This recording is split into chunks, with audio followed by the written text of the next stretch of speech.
Hola, salud, bienvenue. How is everybody?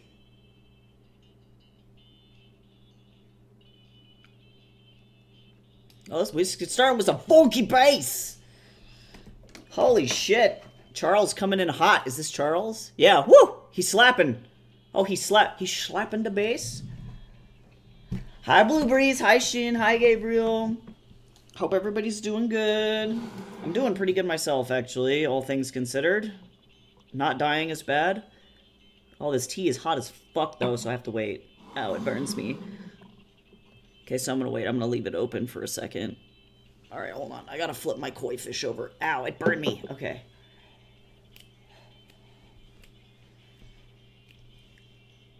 Oh my god, both capes are sentient. I do think that actually Doctor Strange's cape would win. But to be honest, I'm actually not super familiar with Spawn. All I know is, I feel like, for whatever reason, in my mind, Doctor Strange's Cloak of Levitation gives the same vibes as Scarfy from the Harry Potter musical, the franchise, and I don't know why, so I can't really explain that. It just is. I don't make the rules, I just call them like I see them. And Scarfy's a fucking scrapper. Alright.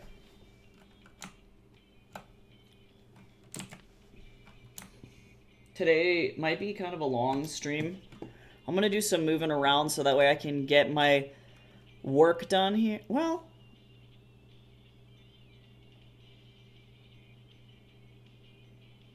let me see. We're gonna see how much fucking work we can get done here. Oh, I need to clock out of my other job. That could have been bad. Okay, we're alright. I did it! We're okay.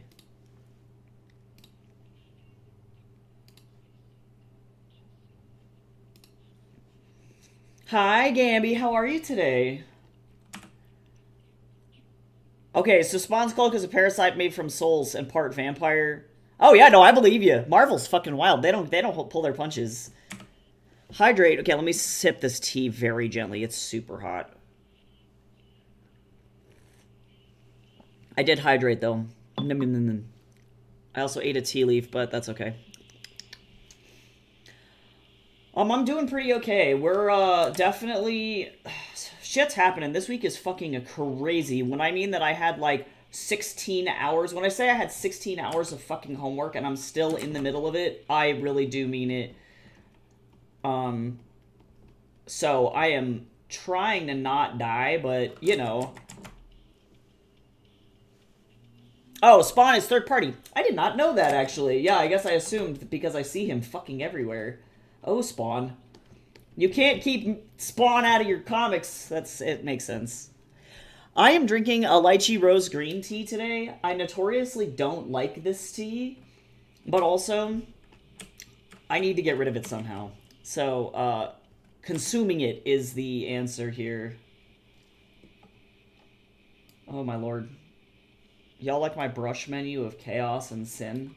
Also, if my fucking computer takes about 40 million years, this is our punishment for today. I don't know. It is what it is. God, I love color dodge as a tool. But I would really like to get some... I'm going to use a different brush here. Hi, Cal. How you doing? I'm tired. Had brunch. Ooh, watch Sonic 3. I still need to do that. Did laundry. Relaxing because I don't want to think about work. 3 people seemed interested, but wasn't hiring. Oh, I see, I see. Yeah, that seems to be like the general vibe I've noticed from people is that like people have been applying and then it's like, oh, well, they're like not hiring. And it's like, oh, that sucks. Yeah, otherwise I'm doing pretty okay. Fuck. I just have so many, fucking things of homework to do. So we're gonna bounce between commissions and homework today and just kind of pray. I'm gonna actually do pink. Can I do, what if I do pink? Actually, this is fine. That's fine. I'm thinking too hard about this, I think. But actually, all things considered, I liked the texture that I had, and oh, hello. Some of this is a little too distracting. There we go. Better, better, better. Oh, God. I hate it. Landlords are cursed. We're so lucky that at this apartment complex, our landlords are so fucking nice. But I think it's because our landlords also live here. Like, the people that work at the front desk actually live inside the building, and so it makes it so that, like, they want the community to be nice because they live here too, you know? So it's like, oh, I get it. Like, it really does make a huge difference. Oh, speaking of that, I need to, like, submit a maintenance request because one door near, like, the outside door is, like, busted. Somebody threw it open, I think, to get some, stuff moved out, and then it ended up breaking the door.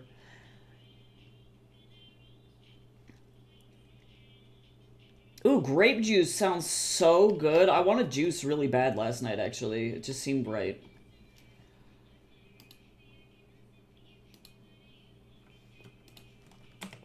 Okay, let me make sure that this doesn't look like too much of a disco throw up. Gotta be gentle. We want a disco, but we don't want that much of a disco, you know?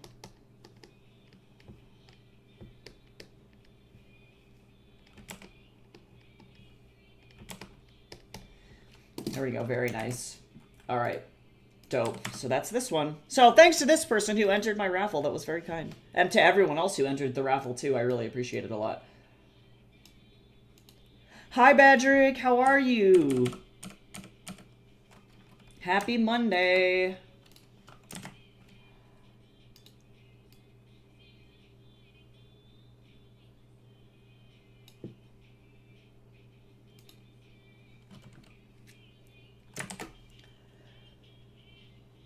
Do I have any novelty socks? Actually, funny story about how all my socks are novelty socks. By novelty, I mean, like, they just have fun patterns on them because I couldn't be asked to, like, actually, wear just black socks. That makes me sad to think about it. Stretch! Everybody stretch! She. Stretch! Oh. Oh, she somehow found out we were moving and approached us before we gave notice. Whoa, what a jerk. Wow, what a weenie.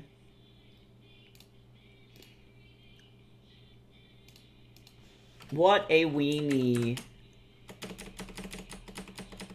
Yeah, I'd be out of there. It's like, I got kicked out of my apartment by my boyfriend's mom one time, so as someone who has had a very weird landlord, to be fair, he also got kicked out of the apartment. We did nothing, by the way. This was during COVID. Shit's crazy. We told her we'd be out by the end of June, and now she just wants us to leave at the end of May. Wow, that's so fucked up.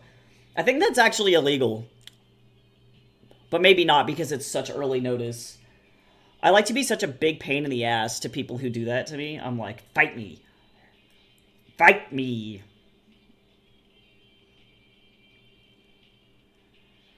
Yeah, Badrick, I'm doing pretty good. I've got a lot of homework to do, so we're going to bounce between that and commissions today. We're going to see how much work I can get done. Because unfortunately, and like, Blue, let me know if this is cool for you. I have just like a really big project to do tomorrow on Tuesday, and so I may choose to work more on that today versus Cutulo, the reference sheet for you. If that's cool, and then we can pick that up on Thursday, but let me know how you feel about that. God, I sent Laura a video of me dipping Pepsi socks into a glass of milk. That's messed up.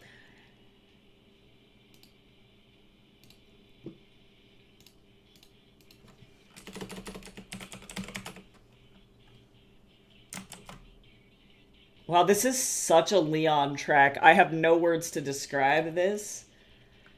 Pilk sucks. That's fucking cursed. Never say those words to me ever again. Oh, wow, this is Fat Rat.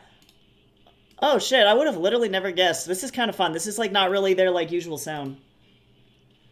Cool. Thank you, Blue. I appreciate you being very flexible. What I was not anticipating was for them to be absolutely crazy. Okay, so now the question is, can I get... There is a well, do I want to do this? There's a chance that this will lock up my entire computer. I'm probably not going to do this right now, actually.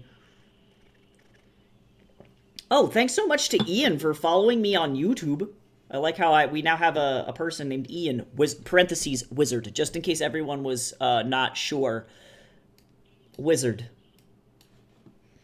I thought I was gonna run glaze, but I think it actually might kill my machine, so we're not gonna do that.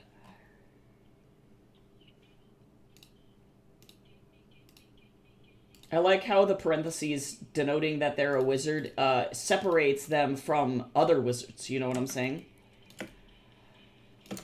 Alright, so let me tilt this fucking hat. Because this man is, he's posh. What's your opinion on Columbo? To be honest, I have seen absolutely zero Columbo.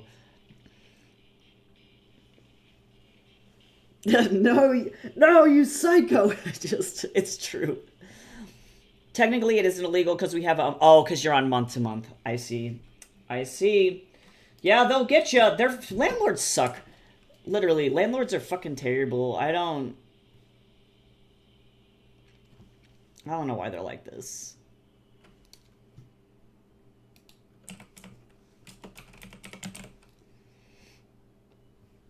All right. I'm not gonna glaze right now because it will kill my machine. So I'll wait on that, and then we'll get there. All right. Oh, that's pink. That does not help me. When I don't want it to be in like 7, I need it to be a little bit larger.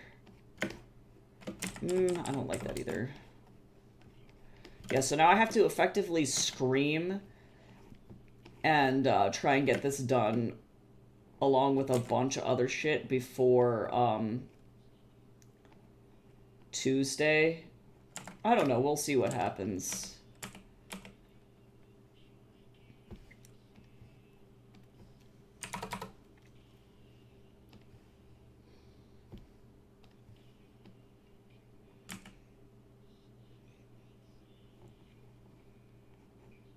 Okay. Oops, wrong layer.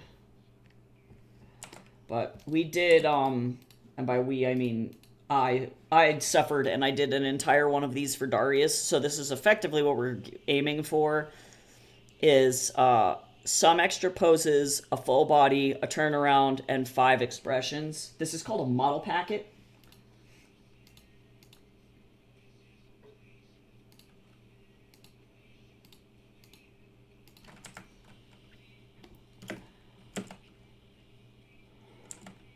So now we get to drop this fop-ass motherfucker.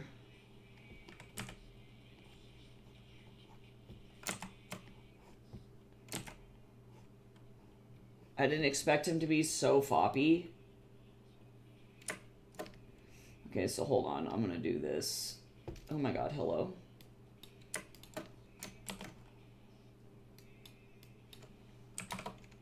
Here we go, better.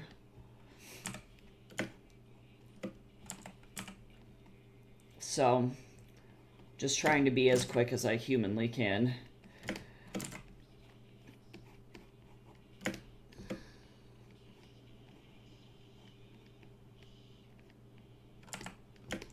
But it's definitely been fun, I guess. Let's see. Hopefully my teacher will like the designs, but we'll see.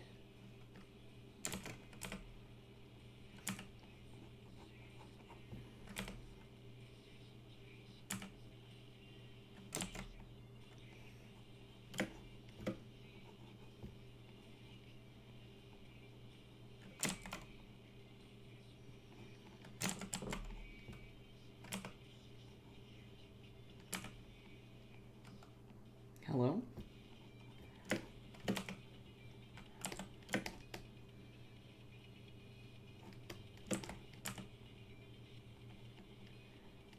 I have to constantly check my turnarounds to make sure that my proportions are correct. Because that's kind of why you make those. They're called orthos. I've heard of the book, but I have never read it.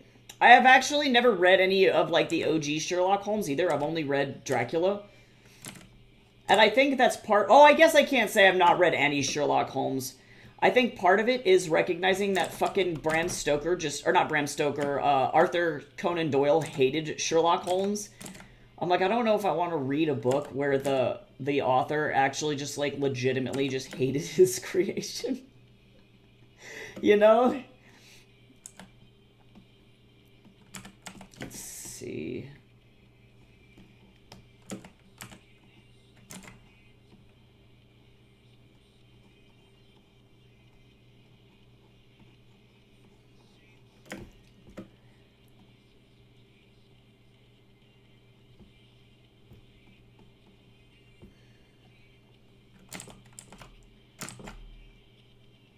Yep, yeah, actually, classical Gothic literature is my favorite genre, so my favorites of all time are Dracula, Bram Stoker, but particularly I'm a huge fan of Oscar Wilde, so that's going to be particularly his only novel, which is A Picture of Dorian Gray. But his favorite play of mine is The Importance of Being Earnest. I fucking love that play. And then I also... Let's see... What else? Frankenstein, obviously. That's a really huge one for me. I really love Mary Shelley. And then Robert Louis Stevenson, Dr. Jekyll and Mr. Hyde, and The Invisible Man in particular. But, yeah, not a lot of Sir Arthur Conan Doyle. I've read some J.M. Barrie.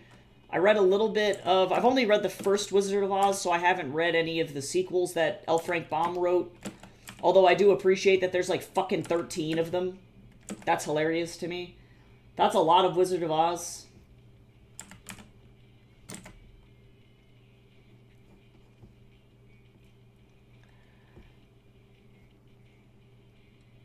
Yeah, I love Gothic literature. Nosferatu is actually a Dracula ripoff, but I fucking love Nosferatu. Not the new one, necessarily. I haven't seen it, and I'm kind of weak with jump scares. But the original Nosferatu silent film, they actually got sued by Bram Stoker's family making that movie. Fun story.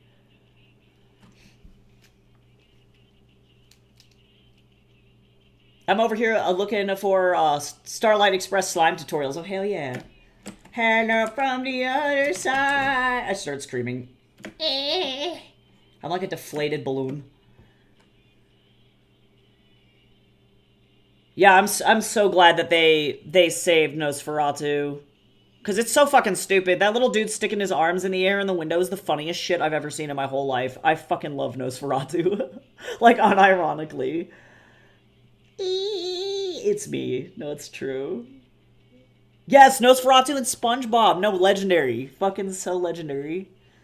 Oh, I have to do my English lit exam on Dr. Jekyll and Mr. Hyde. I feel so bad because I've overanalyzed the fuck out of that shit, and I eventually want to write a retelling of Dr. Jekyll and Mr. Hyde, but it's from Ed's perspective, and I want to use it as a commentary on political corruption and immorality in Victorian England. So I've done so much fucking research. Like, the Victorian period is definitely my favorite historically, and one day I'll write that son of a bitch, but today is not that day. What? Hold on. What? No, wait. What? What? What? What? So, I think I have a pretty... I don't want to say I have a wildly different view of what I think the book is about, but I probably do. I do think that Henry Jekyll is 100% gay. 4,000%. I do believe that. I believe that he and John Utterson had a childhood fling, and that was completely unresolved, and it was really sad, and just like many men in Victorian England, they were forced to settle, and so he would have been, you know, told that he needed to settle down with Eliza Carew, Sir Danver Carew's daughter, and that was it, you know. I also recognize that there's like a massive misinterpretation oftentimes of like Henry's age. Oh, we're back in chatty mode, no more what? But there's a massive misinterpretation of Henry's age, I would say. a lot of people forget that in Victorian England, being middle-aged meant you were like 35. So for whatever fucking reason, he's always like depicted as this fucking ancient-ass old man. And I'm like, dude, no, he's like barely older than me. So that's like another thing to remember as well. But I do think what Henry Jekyll created out of Ed Hyde, because I don't think Ed Hyde himself is queer, but I do think that in Henry's mind, what he wanted out of his serum was a way to rid the world of evil, right? And so he's looking for a way to make sense of a lot of things that the Victorians were trying to understand, because they thought that, for example, mental illness was just Satan. It was just the devil making you do bad things, and they didn't understand that it was because you were actually physiologically broken. You know, it's just like having a broken leg. But the Victorians were really big on what I would call like morality complex, and so they didn't know that like that was a thing. And so in Henry's mind, he's like, oh well, you know, I could fucking fix suffering if I could create something that would destroy evil. Because if I were to destroy evil, then the world would be inherently 100% good. But I think in his mind, he did not know what it would take to destroy evil. And so what he ended up making was the ultimate destroyer of evil, which is a murderer. And so in my retelling, what I really want to do is I want to have Ed be a guy. He's the guy that goes after the guys that are the scummiest, shittiest, worst people on the fucking face of the earth.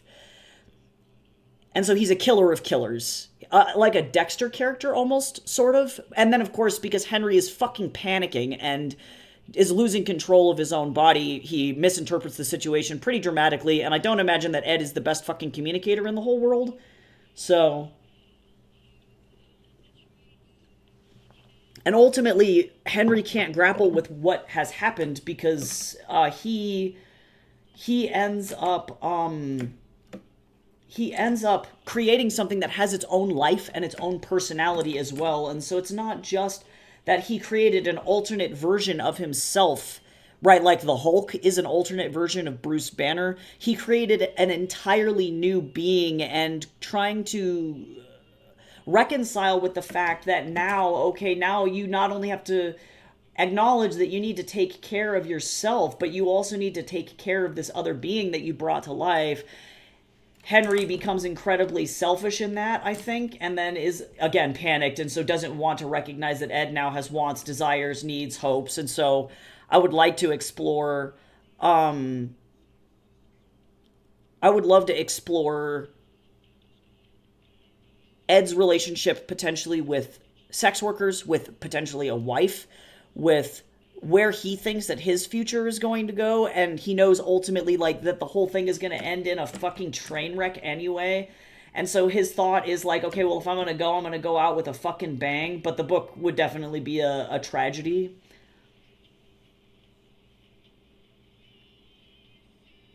Oh yeah, no, Henry Jekyll in my mind is 100% fucking gay. Yeah, Bram Stoker definitely 1000% wrote Dracula, if you're interested in that, about being gay. I literally released a video essay onto my YouTube. Let me go and find it. The video is called Dracula Was Queer, if you've not watched my video on my YouTube channel. And it talks about gay representation in... let me grab the linky for you. It talks about gay representation in vampire literature, but predominantly how Bram Stoker went about writing a book about his own queerness because he felt monstrosized by the entire thing. So if you want to read more about that, Dracula is definitely the book for that one. Let me grab the link to my video. There it goes. So if you want to check that out. But yeah, definitely Bram Stoker, there is full evidence that he was fucking gay. For sure.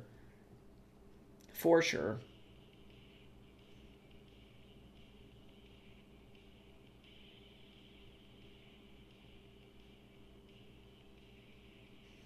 Yeah, no, yeah, Utterson's 1000% gay. I also want to make Utterson black. So that's my goal is to diversify and remind people that Victorian England was also actually quite diverse. And so for Utterson to have become a lawyer would have been a big fucking deal because he would have had to fight, and he might only be half black, but like it would have been intense for him to get there.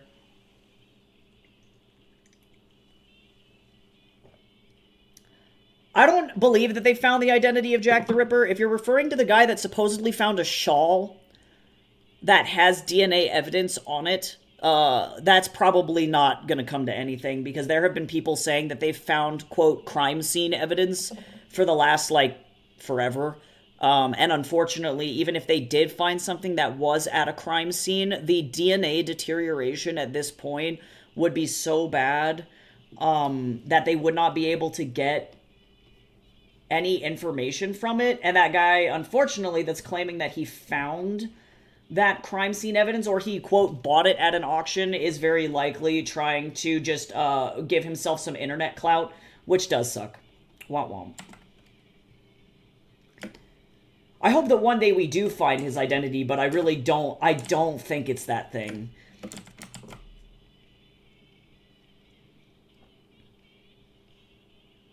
Hydrate. I'm just drinking a bunch of tea.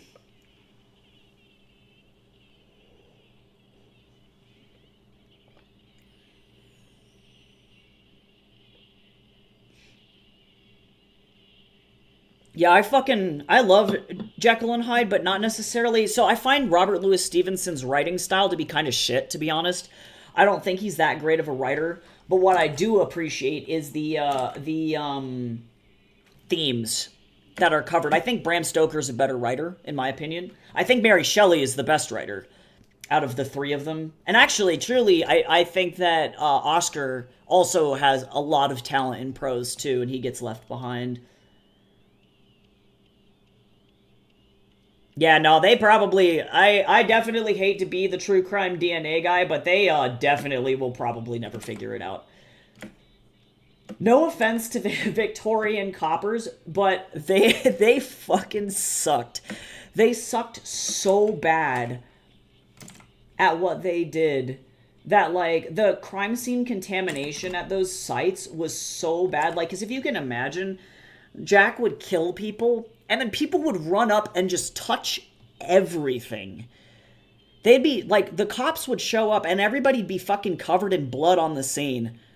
Because everybody was looting the corpse, trying to figure out what was going on, moving the body, and even the coppers themselves were guilty of this too, where they would pick the bodies up and move them into other fucking places. Meanwhile, the actual fucking Ripper is standing in the crowd going, laughing at how bad they are at their jobs. Like, that was canonically, historically, what was fucking happening, so... It's just, I don't think with the sheer amount of lack of skill, because these coppers weren't detectives, it's important to remember that Scotland Yard typically, they weren't detectives. They were no better, in a lot of cases, than, like, hired mall security cops. They were there to protect property. They weren't there to solve crimes. And so then you'd have to hire out a private investigative agency to try and solve the crime. And I think that some of those private investigations, guys got close. They would have gotten closer, I think, than Scotland would have, but it was definitely not a good thing. I'm literally actually going to base how difficult Ed is to catch off of how bad Scotland Yard is, like, historically.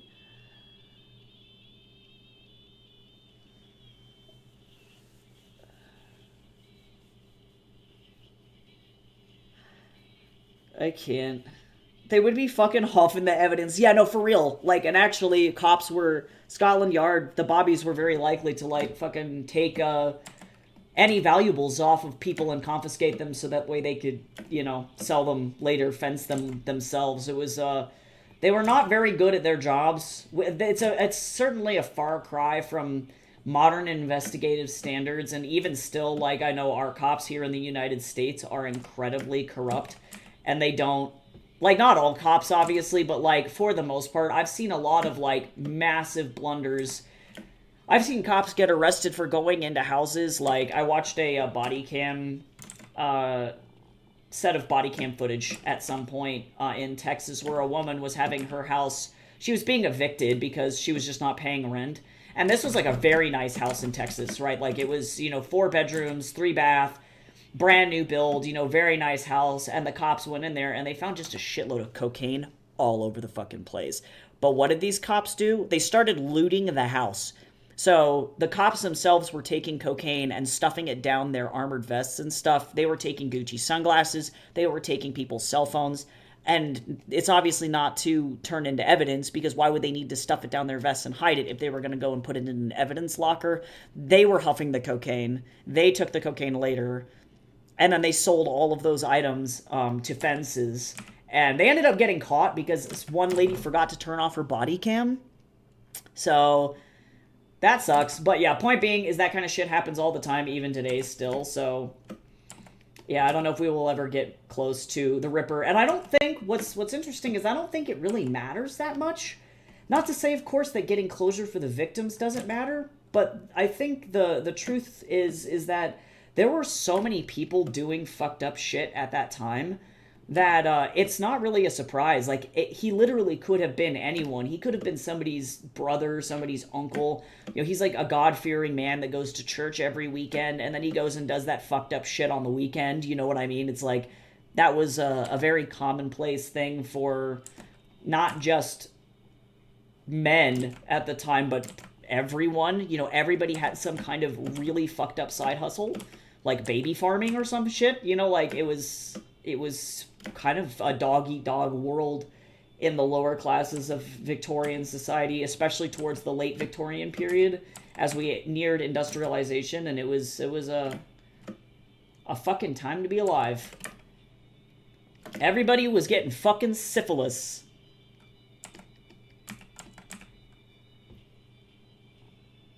Look at fucking Yura's little fop shoes. I'm fine. I'm okay. Yeah, it would only be interesting if it was someone very famous. You're right. Yeah, and most likely it was just John down the street.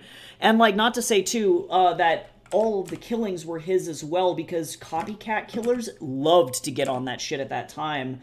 And there was, like, a phenomenon, I'm sure you're familiar, Badrick. Springfield Jack, Americans might not be as familiar with this kind of shit, but, like, because he's lesser known. But, like, Springfield Jack was an urban legend that was told for a really long time. And I think some people even still, today, when things happen, when you get jumped in London streets in the middle of the night, some people are like, oh yeah, it was fucking Springfield Jack, so he's, like, kind of a cryptid. But then also, too, like, Springfield Jack was like a serial sexual assaulter. But then people started to say that he has, like, glowing blue eyes, and he spits fire, and he's got goat's hooves and, like, all of this other shit. But what's crazy is that it was used almost to justify people assaulting other people on the street for funsies. But then, of course, in the Victorian period, there was another huge uptick of Spring-Heeled Jack assaults. And it probably wasn't just one person that was going around just assaulting a bunch of women. It was probably a bunch of young men going around and assaulting young women, either using a Spring-Heeled Jack-esque disguise, like putting a mask over their face so that they could get away with it, and making animalistic noises while they did it, so that way they could literally scare the absolute fucking shit out of people and make sure that they won't get caught. But also, too, to kind of mask their own tracks, and it was a way for people to, maintain anonymity while doing pretty horrible shit. So, for sure, at least, like, I would imagine 20% of the crimes that are attributed to Jack the Ripper weren't actually his, and they were instead copycat killers who took advantage of the situation because they didn't like somebody, or they wanted to be able to do something really fucked up without the heat being on them, if that makes sense. So that also can result in some crime scene contamination as well, because if it turns out it's like it wasn't actual Jack the first time, then that's unfortunate.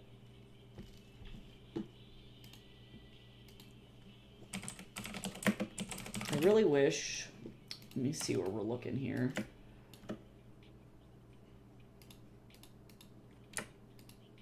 I'm gonna move this over. How long? I gotta make sure that I don't fuck this up.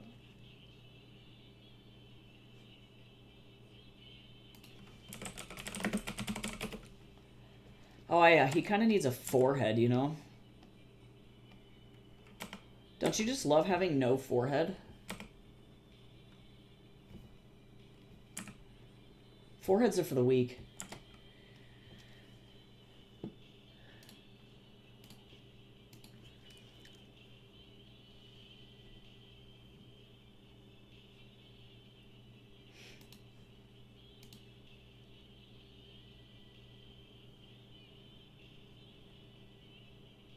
Can I just read? 45 inches. So...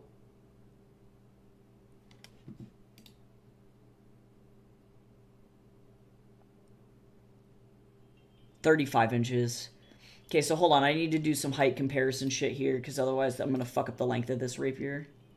Bye, Badrick. See you later. Let's see. Let's see. Yeah, I got my pen in my mouth. Let's see.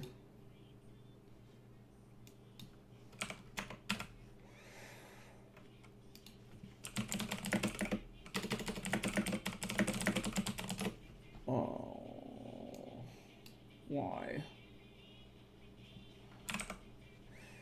Oh, let's go 3 feet. That's fine.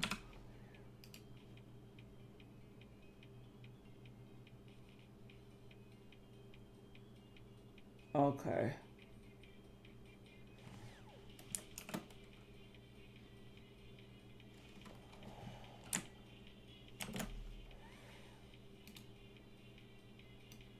I'm gonna take this. So now, this will be fine.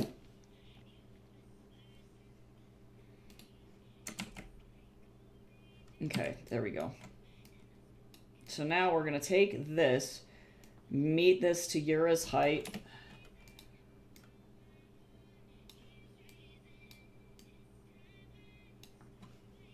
Yep. And then rotate. And that's the length of the rapier here. So I need to move him over, because otherwise the stupid fucking rapier is going to be too... Hello? This rapier is going to be too off screen, and I don't really want that. I need this to actually... Okay, don't ignore the floating bodies. This made sense to me. We're gonna get rid of this. So that's gonna be my rapier length.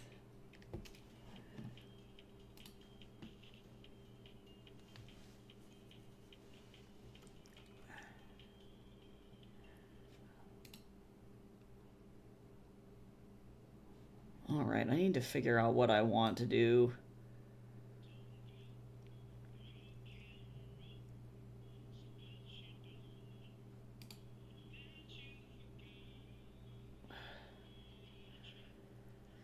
Because I want this weapon to be fun.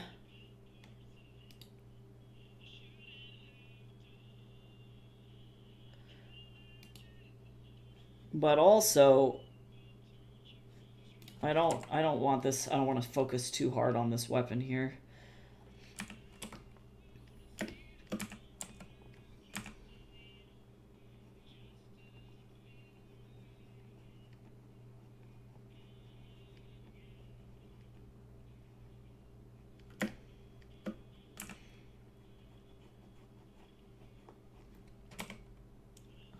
Hello?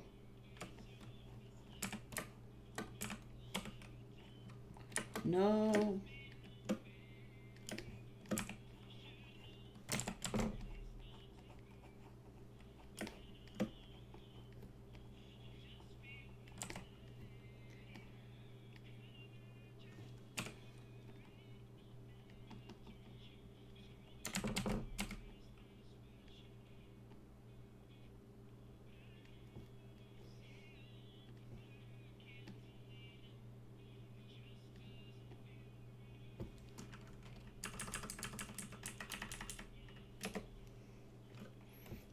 go.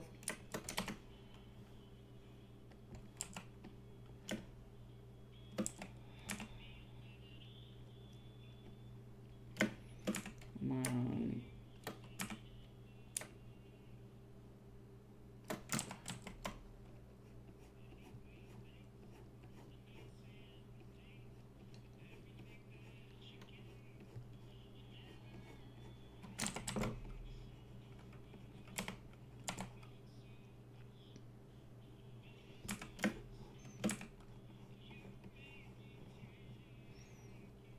This is fine.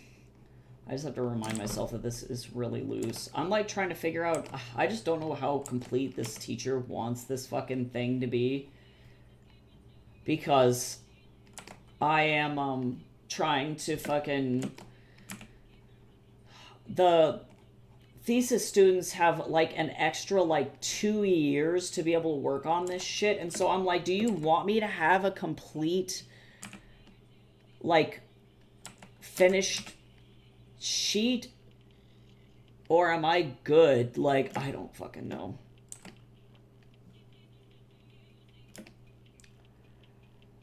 Or actually, I need to make this tip a little bit finer. Actually, I'm gonna...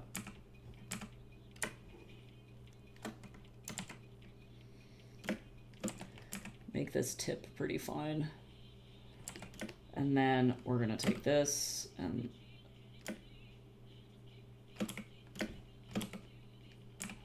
Hello? I need to get more RAM, badly. Not quite. God damn it.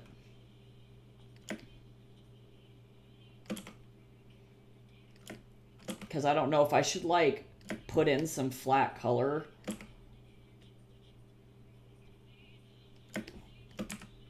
Or if I should not worry about that. And I don't have answers to that.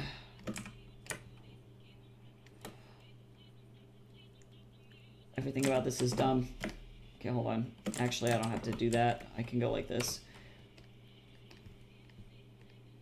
Because if that's the case, I might tomorrow spend some of my time just being like, hey, so I recognize that, like, I have 4 major characters. So I've chosen to focus on just 2 for right now, and eventually I'll fill out my portfolio with the other 2, and then just not worry about Urian or Astrid for this, because there's just no way in hell I'm gonna get it done. And then if I have time tomorrow, then that's just what I get to do. Look at this stumpy little blade. Look at it. He's so short.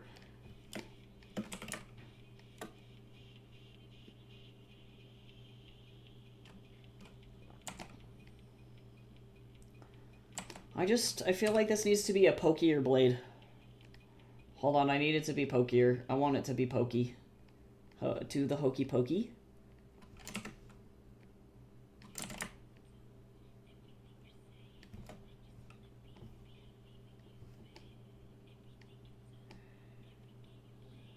Poke, poke. Oh, that's a little bit crooked.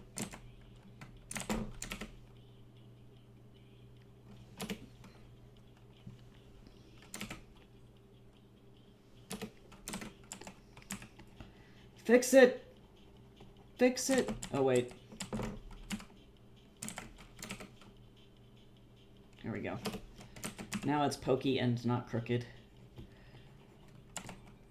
Stupid. Alright. Hi, Penumbra! I hope you enjoy your book.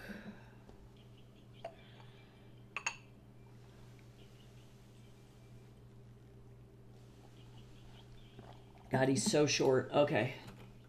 Oh, this is still fucking crooked.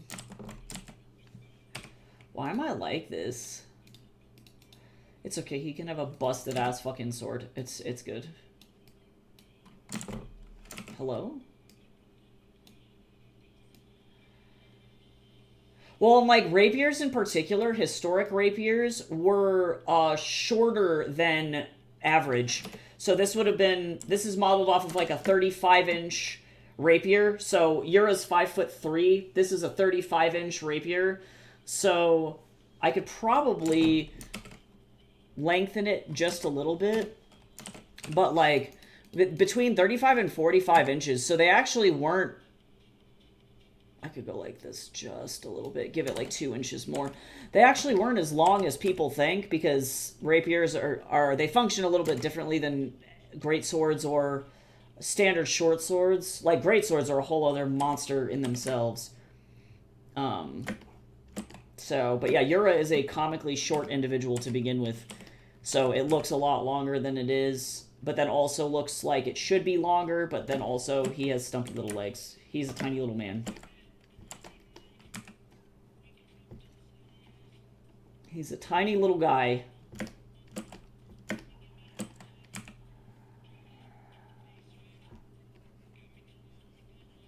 I really just want to give him some movement there, so we're going to move his hair.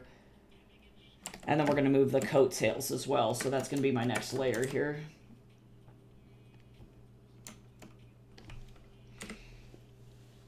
Yeah, great swords are ridiculous. I have a character in a Kofi novel that I'm writing right now, and he wields like a Zweihander. He's not even that big of a dude, and I'm like, this is unnecessary, sir. I finished watching the vampire video. It's cool and interesting. Aw, thanks. I'm so glad. I don't remember which shirt I was wearing in that video. Let me go look at it. Let me see. Which one was it?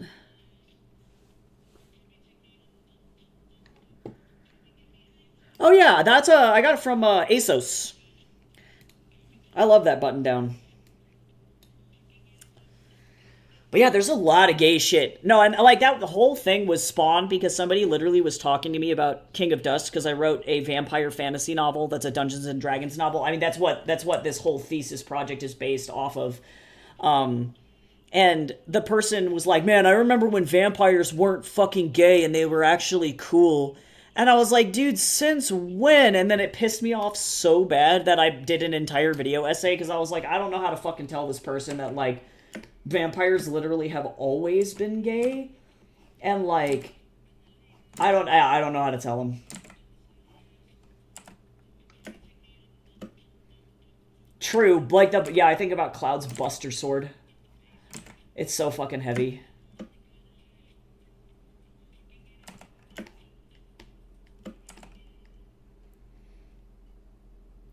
Yeah, right? No, the guy was a homophobe. There's like way more... Well, I don't know. I can't say that there are way more homophobes on YouTube than there are on TikTok, but I encounter them more on YouTube than I do on TikTok. This sounds like some JoJo shit. Is that what this is?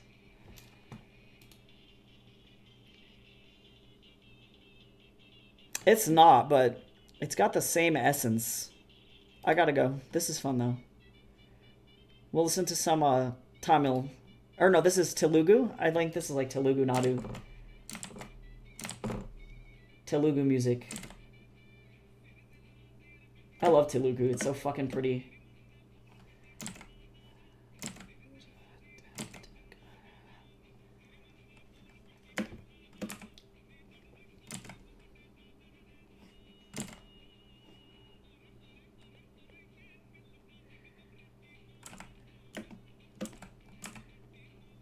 There we go. Now he's got some actual fucking... Swoop! I just don't like this damn angle of this thing. And I don't know if I need to move... Let me see if I fuck around with moving his arm a little bit. If this will give me the pose that I want. Because it's rough. Because he can't move his wrist anymore. Because if he does, then he'll break his arm. Because I want it to be like almost a straight arrow.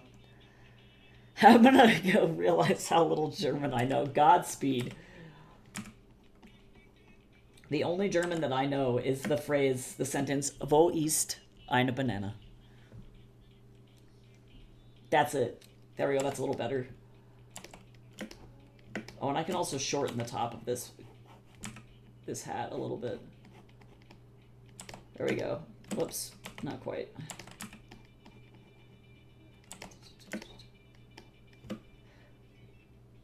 This piece is madness. Alright. Alright, let me see. Where is the banana? Oh, the only German you will ever need. See? You know. It's an important phrase. Okay, so let me move this out of the way so that way Twitch doesn't completely flip its shit.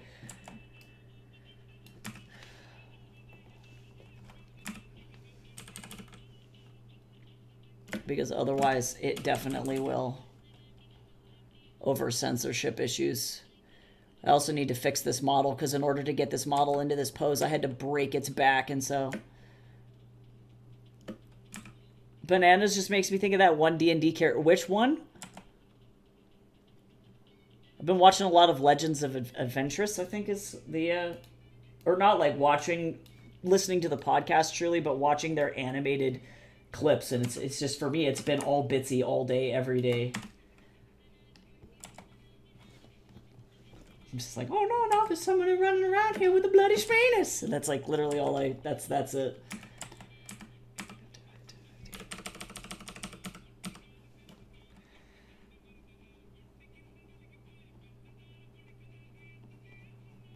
Okay, so this is gonna be Yura's underwear shot.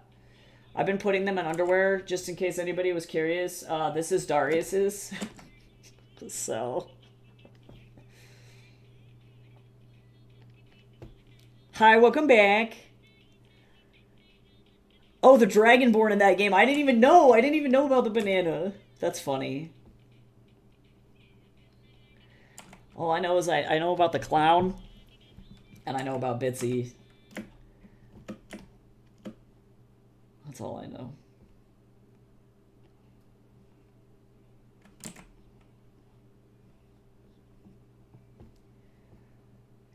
I'm actually going to go ahead and put his hair down for this. God, he's such an Anne Rice. This guy is an Anne Rice vampire. She'd be so, like, pleased.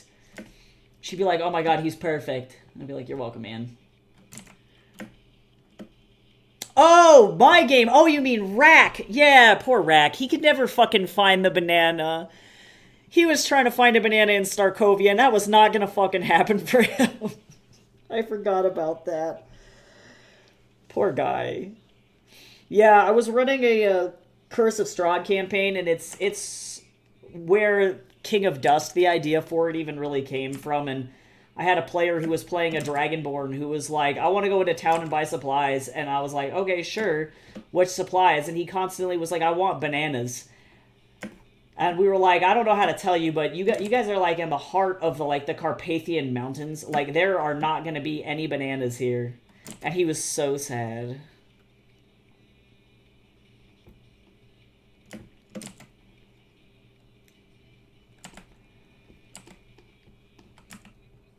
God, you're so pretty. It's unfair.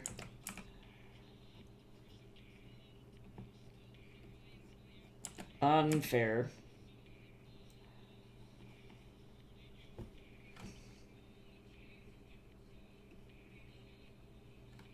He's such a pouty little bitch. He's like, I literally will end your life. I gotta give him, like, a stupid, like, deep V.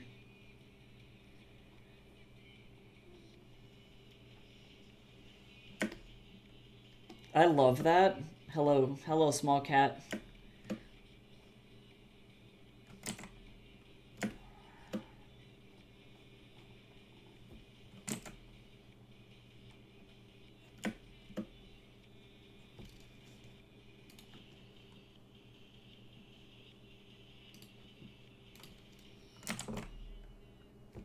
Oh my god, it's time to feed the Snorlax. I'm coming. I'm coming. I gotta help him. Gotta help him get buff. Oh, I need to scroll up so that way Twitch doesn't... I'm gonna go over here. I don't want to get Bezos'd again.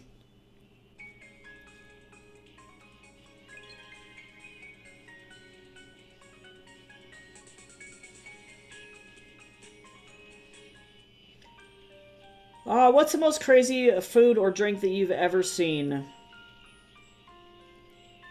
trying to think of some whack-ass Michelin star shit that I've ever consumed.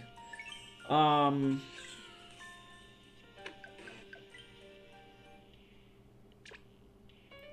I don't think I've actually really had that crazy of shit. I think my favorite, like, artsy dessert, is making what I would call artistic foams. And so that's where you make foam out of essence of certain foods or drinks, and then you use it to top other foods or drinks and give it a cloud-like texture. And I love it. That's the craziest food I've ever fucking seen. Shit's texturally, like, mind-blowing. Oh, yes, I can. That does not surprise me at all.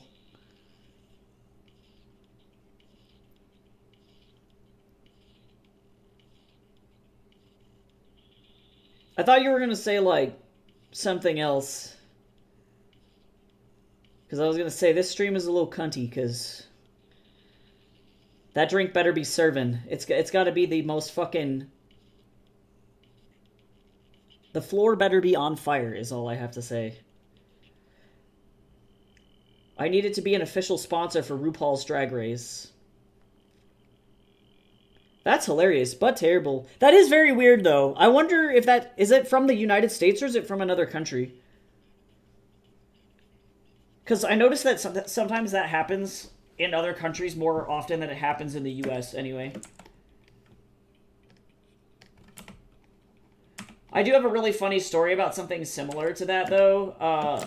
Because in Spanish, regional words mean different things.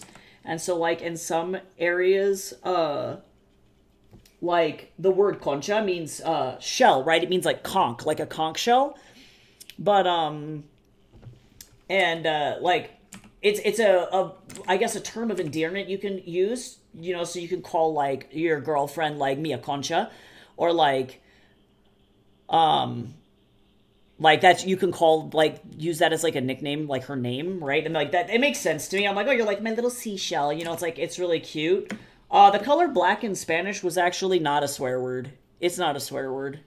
But yeah, concha is interesting because while it is a term of endearment in some versions of Spanish, it also means like cunt in in other versions of Spanish. And so I had a Spanish teacher that was like her nickname from her husband, and he would call her like my little seashell. And then she went to other countries, and then they were like, why are you so mean to your wife? And he was like, I don't understand. And then it was just really fucking confusing. But yeah, the word like negro in Spanish is not a swear word. They have other words for black folks in Spanish, and it was white Americans that twisted that word into a swear word. And I shouldn't say a swear word because it's a slur, which is a little bit different. Because it originally was a descriptor, just like we would call like black Americans today. We would say they would say like personas negras, right? In the same way, I believe. And don't quote me on that one because I'm not like 100% like in Spanish culture 24/7. I'm adjacent to it, but not in it. But like, yeah, we wouldn't consider the term people of the black diaspora, or when referring to a large group of people as black people in the United States, that's not a slur. So like negro is not a slur in the same way.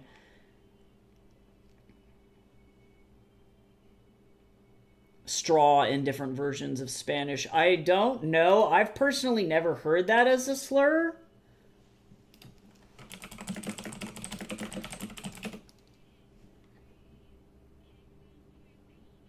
To be fucking frank, though, because like if they're referring to like paja as like the color of straw.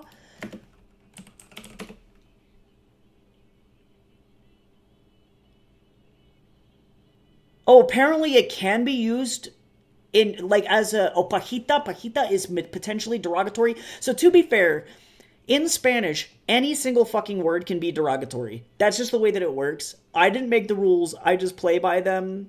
Um, you know, so like my mom, for example, was called like güera her whole fucking life because that effectively means like little white girl because she's like a white Mexican.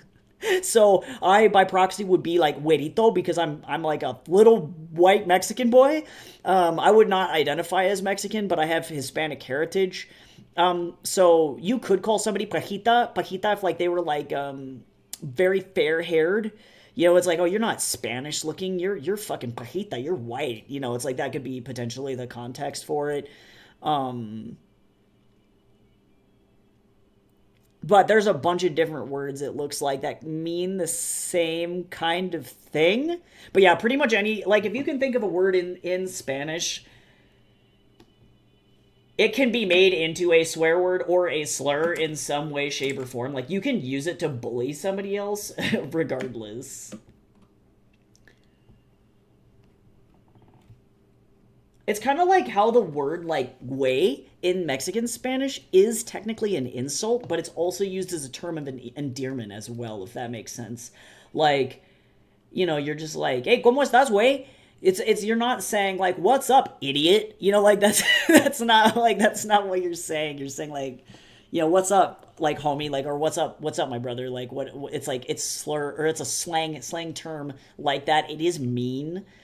But like I think about how like grandmas will call their grandkids like gordito, which is like little fatty. Like it's like and it's not even like, "Oh, you're so cute and round." It's like it's an insult. Like it is actually like the grandparents bullying the kid, but like also too it's like meant to be like, "Oh, you're so cute." It's like I don't know. So Spanish is wild. I don't claim to understand how we got from point A to point B, but we did.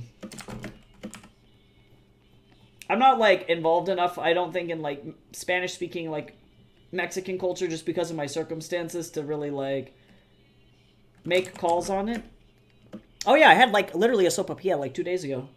Yeah, no joke. I fucking love sopapillas. I literally went to, and this does not count as Mexican food at all, but I legitimately was at Casa Bonita 2 days ago, actually. And I had their sopapillas. That's where I had them. But they were pretty damn good sopapillas, actually. They were good. My favorite Mexican dessert is flan. I literally will fight somebody over a good flan.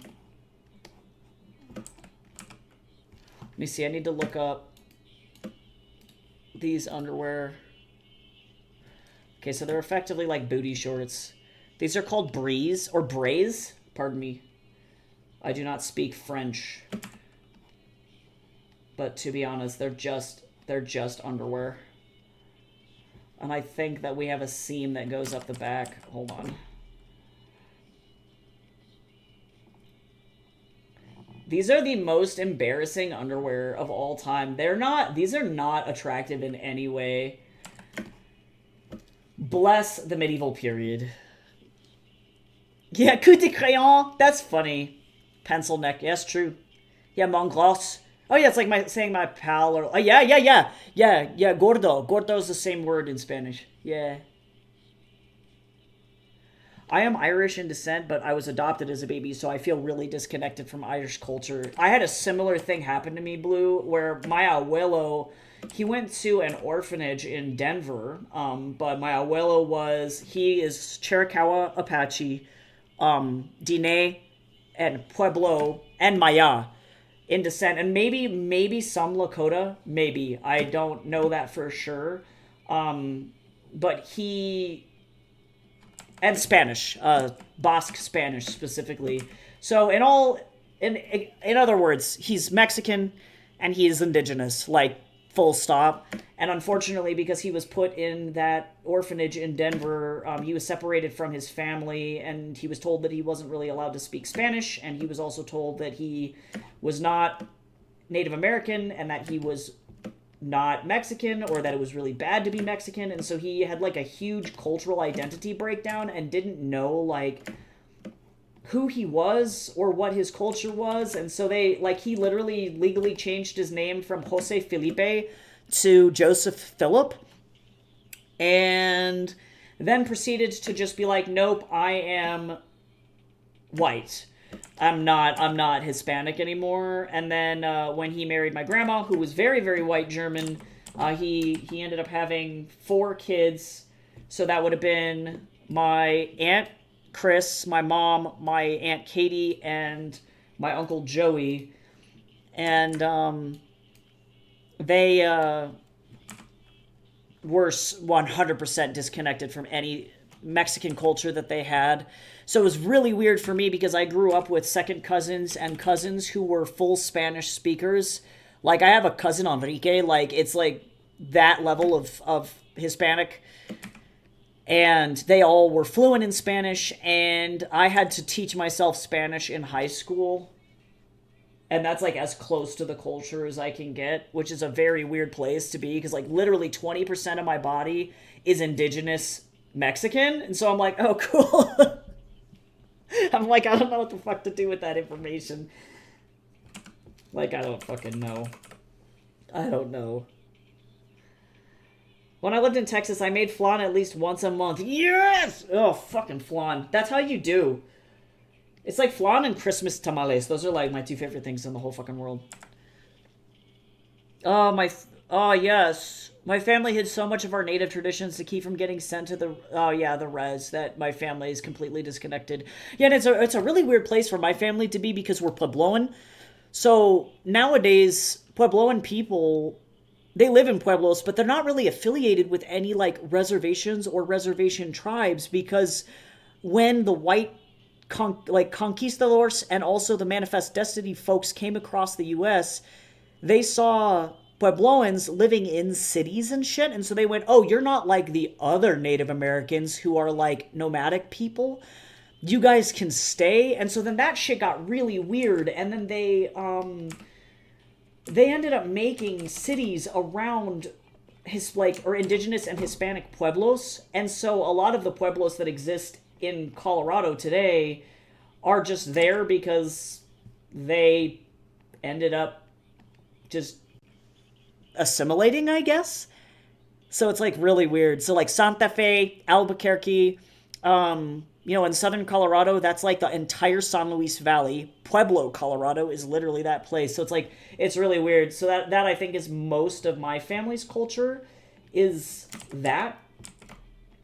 And so I don't know if we really have a lot of family that are like on reservations at this point because the Chiricahua Apache unfortunately were completely wiped out, and they are assimilated in with the Diné groups, and Diné, which is Navajo, and Diné is Apache. So they're all kind of in one cluster now because you have to for survivability, I guess.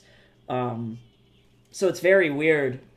So my culture is definitely that of green chili and roasted hatch chilies and coco pelli, and like when I think of Colorado culture, I do think of that at least. So I know that I can hold on to that and know that's it.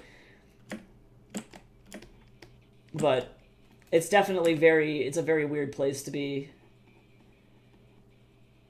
And then people don't assume that you're indigenous either because, like, I don't fucking look indigenous at all. I would not have considered myself indigenous until, like, very recently Ancestry.com did, like, a deep dive and tried to get as many indigenous people as possible to do DNA tests. And what that resulted in was a big update to DNA sequencing for indigenous people and black people as well. Like, they did, like, a huge thing for the black diaspora also.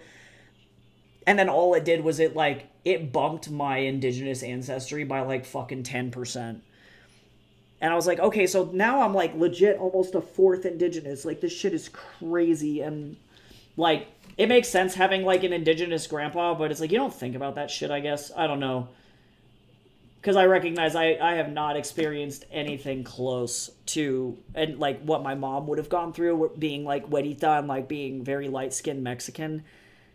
Because she wouldn't consider herself Hispanic either, because she's so light, and like she didn't really go through that experience. She didn't know Spanish. She wasn't hanging around with other Hispanic kids, and in fact, she was getting bullied by Hispanic kids because she had the last name Lopez and was like white as fuck.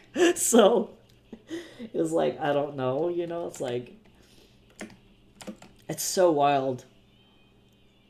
My bio mom gave me up through a super unethical Christian adoption agency, and they lied to my parents about having both parents consent. Oh shit. That's like what happened to my abuelo, dude. They got sued for this other or for other families too. That is fucking crazy.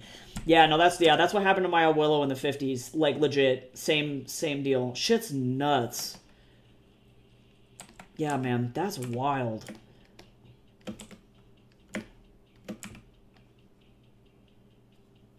You know, and people are like, how does that happen? And it's like, fucking literally the entire adoption system in the US is messed up. It's fucking crazy. Oh, I see. Almost none of my family still lives on the reservations. Bunch of our branch managed to hide in plain sight because my great-grandpa, went to Europe. Smart. Fucking smart. Oh, sorry, Mr. Mankick. He tried to jump up here, and I moved the blanket. It booped him in the face, and he was like, what? When he came back to the colonies, he ordered all the unmarried people to go north to find, the whitest person, get married, and then move west. Yep. Makes sense. Makes sense.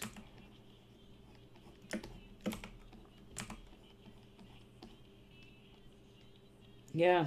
Fucking wild.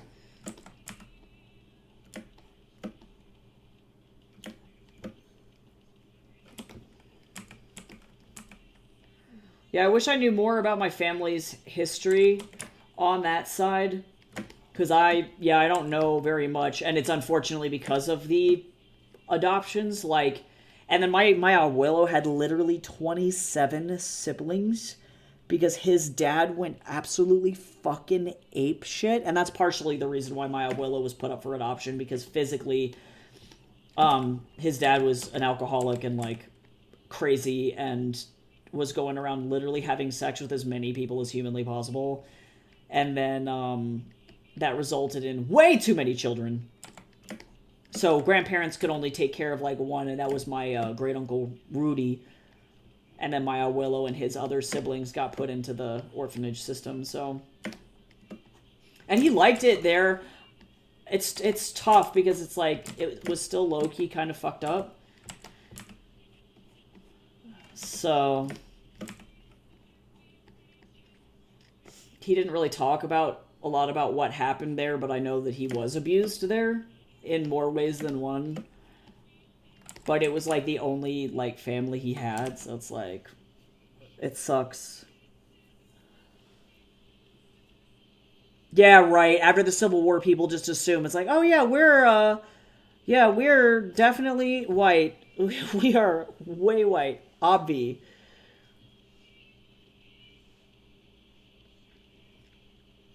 Yeah, it's scary. It's scary shit when you feel like you're gonna be hunted down, you know? Like, it's so fucking scary.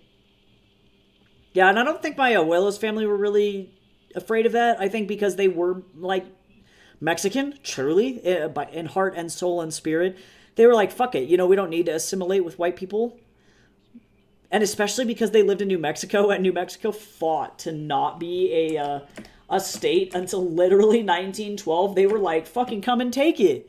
We fucking dare you. And to be fair, it really worked, and the U.S. government was not able to really get in there for a while. They could not make it. It was a nice try, I guess.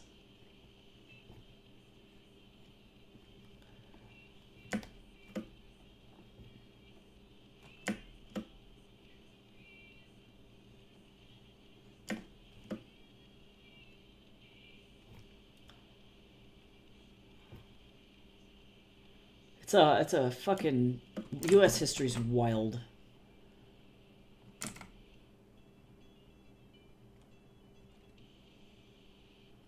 Yeah, U.S. history. I swear to God. Yeah, nice try, Jack. I know that literally was like the entirety of New Mexico's history. Like, it got so bad that the U.S. government was having to hire people like Jesse Jackson or Billy the Kid. I'm not even shitting you. Like, actual outlaw people to try and get Hispanic folks and also white people who moved out west and didn't want to do anything. And also enslaved African Americans who were trying to flee persecution. And also Asian people, and also indigenous people who were like, take my land, I dare you. All of those groups. Oh, and LGBTQ people who had like effectively taken refuge in New Mexico. And then they were like, fight us. And it didn't work. Eventually they had to, because the railroad ended up kind of dicking everything, but like, you know, it is what it is. It's kind of why I set a lot of my shit in New Mexico.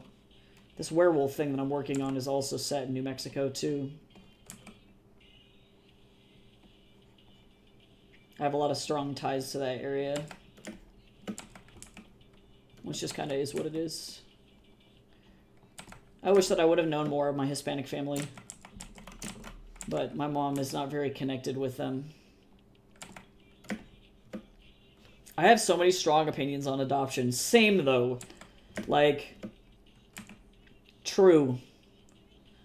And in an ideal world, like, it would work really, really well. But then, like, people fucking abuse the shit out of the system.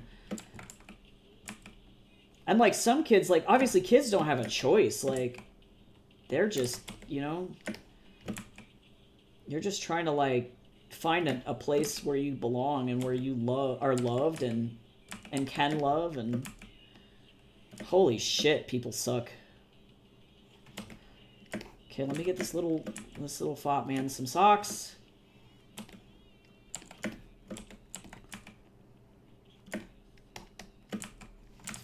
Socky sock. I guess he's not a true fop.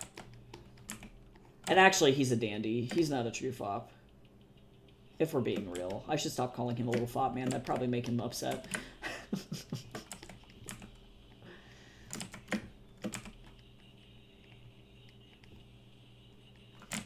He's fine. And actually, I don't really need to be drawing any of this because we're going to put him on a chair in front of him.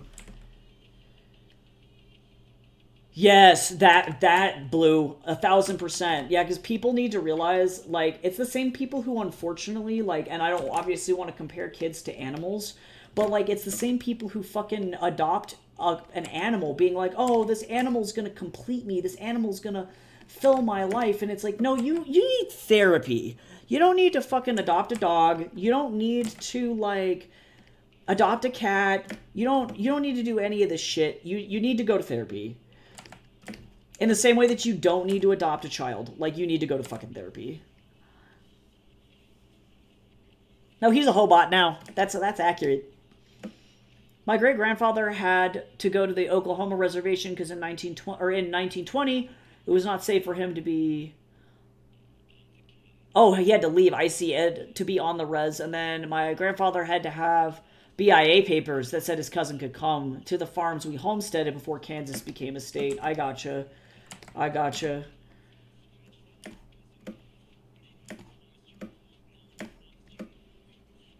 Yeah, my family did a lot of homesteading as well, but not on the indigenous side. It was on my maternal grandmother's side. And he was definitely, he was a cattle rancher. He was actually a professional bronco buster and cow puncher in Texas. So he was doing completely different shit. That guy's name was fucking A.H. Lewis. Yeah, that guy. Yeah, that son of a bitch. The guy who was like low-key kind of racist, but not the worst. Like, he could have been way worse.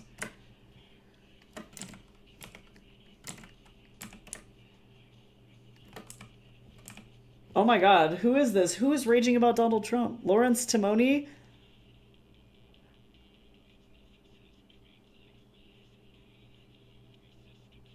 Oh man, ooh, this guy is just going absolutely apeshit. I'm gonna skip this, but that's fucking funny. I appreciate protest music. I like that shit. That's fucking funny. Oh, I have a werewolf book set in Colorado. Fuck yeah! I'm working on a werewolf romance novel for Wattpad. They want me to pitch it to them. And they got back to me and said that it should go in the romantasy category, and I'm like, that's weird because I submitted it to the werewolf category, so I have to double check and make sure that they this is going in the right place for them.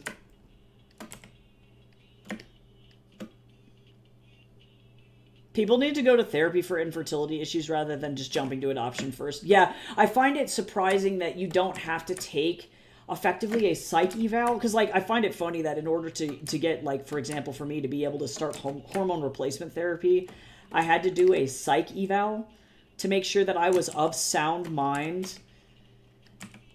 But like when people go to adopt, they don't have to do that. It's like, oh, interesting.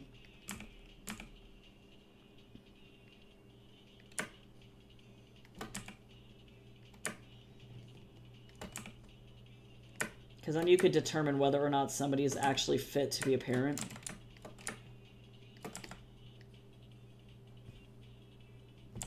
Okay. Alright, let's get rid of all of this shit. Bye. They fled to the Appalachians and ate Andrew Jackson. I fucking love that. Honestly, fuck Andrew Jackson, though. Andrew Jackson's a baby shaker. I will not explain further.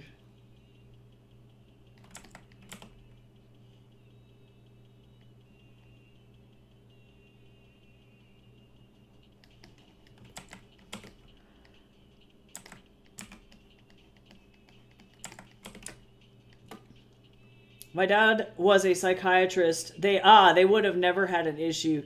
Oh, interesting. Yeah, wild. Olympus University touches on adoption about as adoption is handled like mine, aka bad.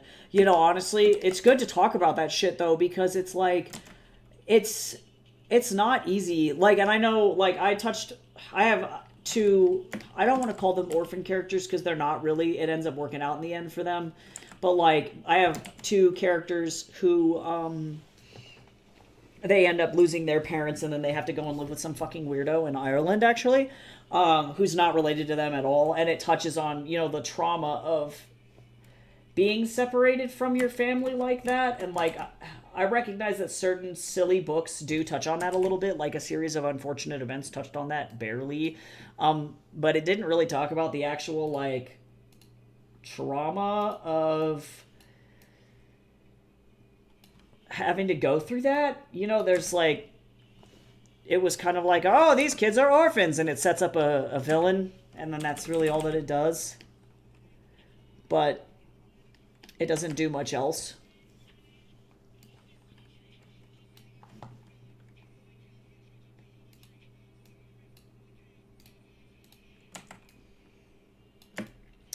Biochemical weapons sprayed into a blizzard turn on all non-human males into weapons of mass murder. Oh, damn. Damn. That's crazy. Yeah, mine is definitely a romance. I'm not used to writing this genre at all, but I recognize effectively all Wattpad wants is romance or varieties of romance, so I'm just kind of having to fucking deal and do that. So what ends up happening in that regard is I have two main characters. The human character is a guy named Quinn, and he's a trans librarian living in the New Mexico area, and he ends up encountering this guy who comes into his library just like absolutely fucked up, and he's looking for books on the occult, and this guy's like, oh my god, why? Like, literally, I'm trying to not die. Like, you look like you're gonna mug me. This is not a good place to be.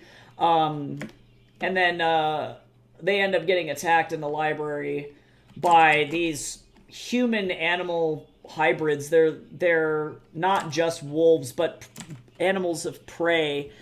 And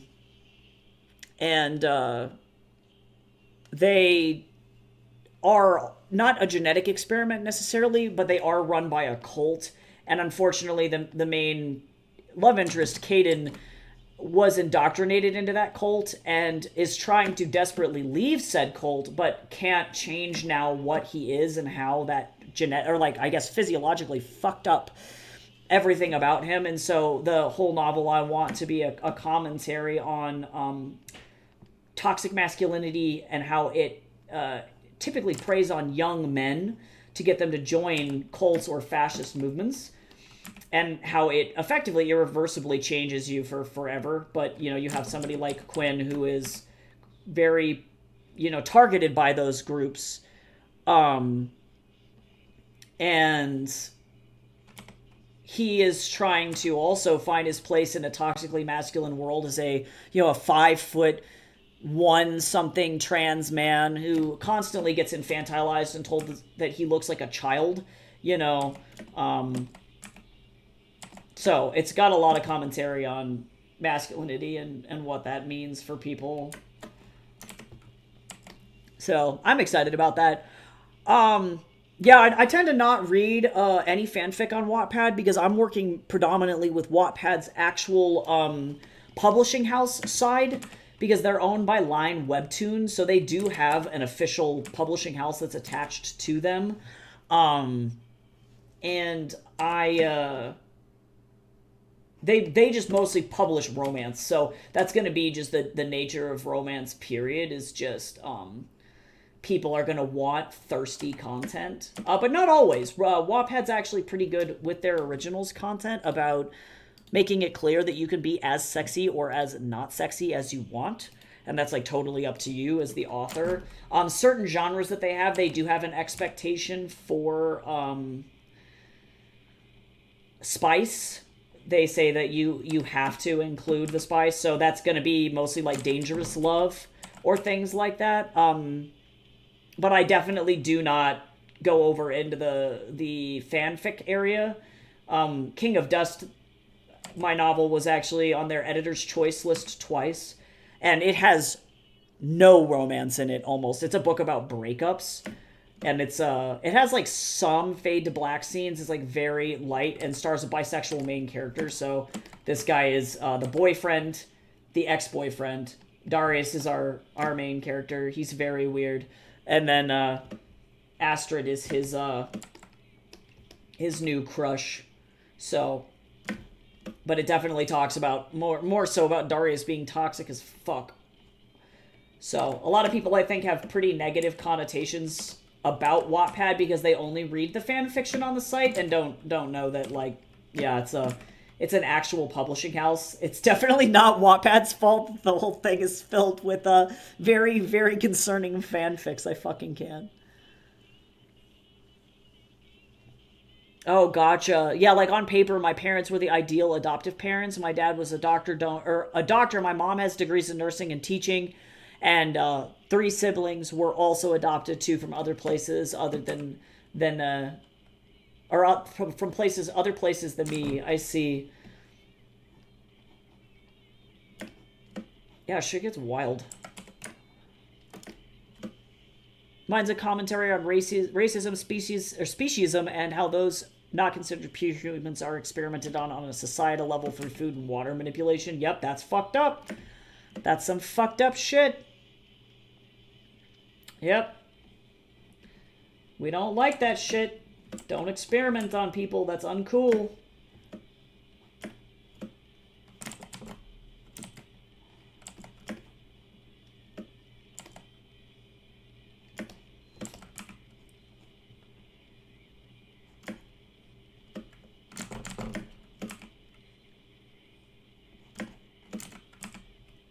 Yeah, I hope that they take this one. They didn't want my other one because they put it was like too much in the pararomantasy category, which is fine. But that's why I want to try and emphasize to these people that it's like, no, this is werewolf shit. Like, I need you to understand that this is not pararomantasy. You asked for werewolf shit, I gave you werewolf shit. I don't read werewolf stuff. I don't write werewolf shit. So this was a stretch for me, but now I'm like kind of invested actually after these first 5 chapters. I'm really interested.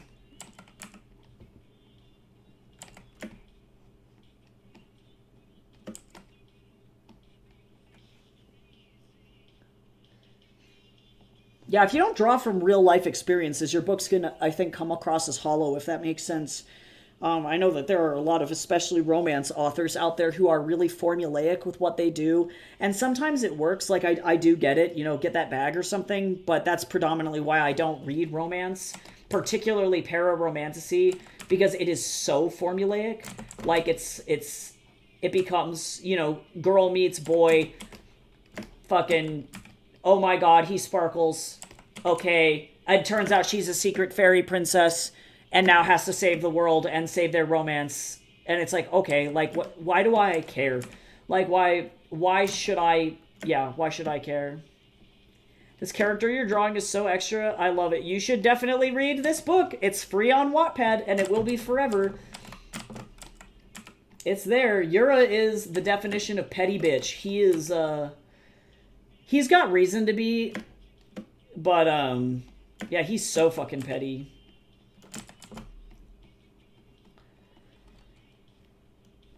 He literally went to Darius' castle with the hope that Darius would actually kill him.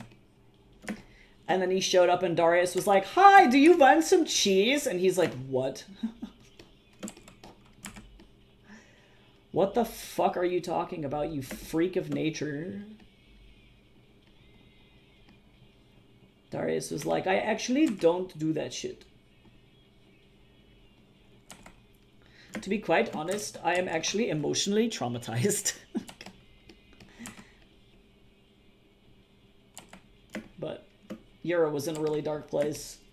And then they fell in love, and then they had a really bad breakup. So now Yura makes it his personal mission to make Darius' day, every day, a little bit of hell. Just a little bit. He gets better. And to be honest, actually, Yura's reasons for doing so are out of a good intention. Because Darius has the habit of doing really stupid shit. So, cheese is the best way to make friends. Darius knows this. Yura came from a really privileged family and then was kicked out because he had a falling out with his dad, who is really shitty. Really shitty.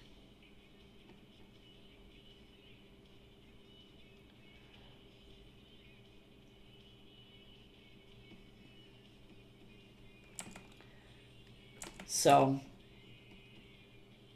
Yura jumped ship, and then he fell in love, and then he became a vampire, and now he's stuck as a vampire, and he's like, "Why did you do this to me, dude?" Oh yeah, I forgot. There's a sash here.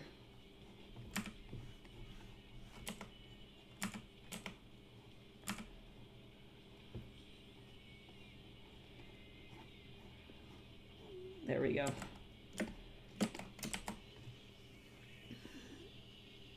My parents were foster parents for several years, and let's see. I don't know why my YouTube overlay is like not alive. That's okay. I'm not going to think about it. Where is it? I don't know.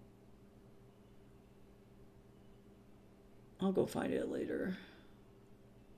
I think when OBS crashed, it had like a huge problem. But yeah, my parents were foster parents for several years for the money. Yep.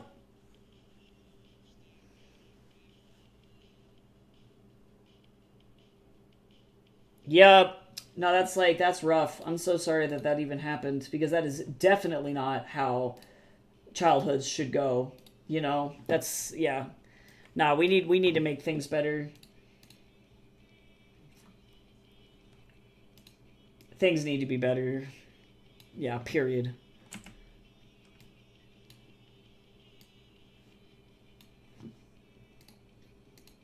I didn't actually have to censor this. Just kidding.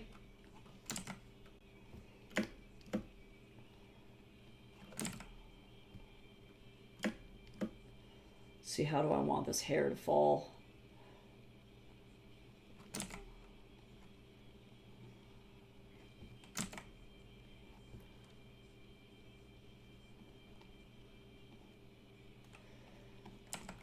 Like this. This is fine.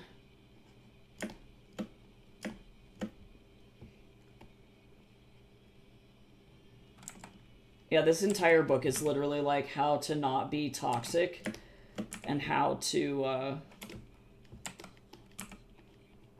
handle breakups like a mature adult, even if it takes you 400 years to do it.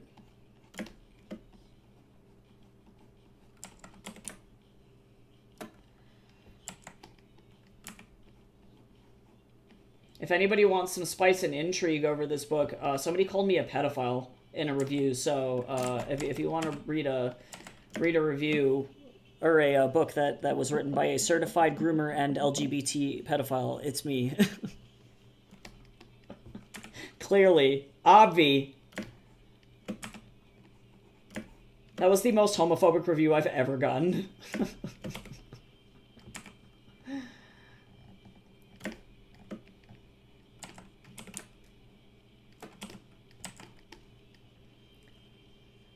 Yeah, well, that's good. Yeah, it's true. It's true. Yeah, my parents taught me how to not parent. Yeah, break this cycle, you know? Because that's exactly what my mom did too. Yeah, because my abuelo, because of the trauma I think that he endured in the foster system and in the orphanage, he didn't learn that lesson, and he took that out on other people, including my mom. And like she had to relearn how to be a good person and how to not do that. And it's a hard thing to do.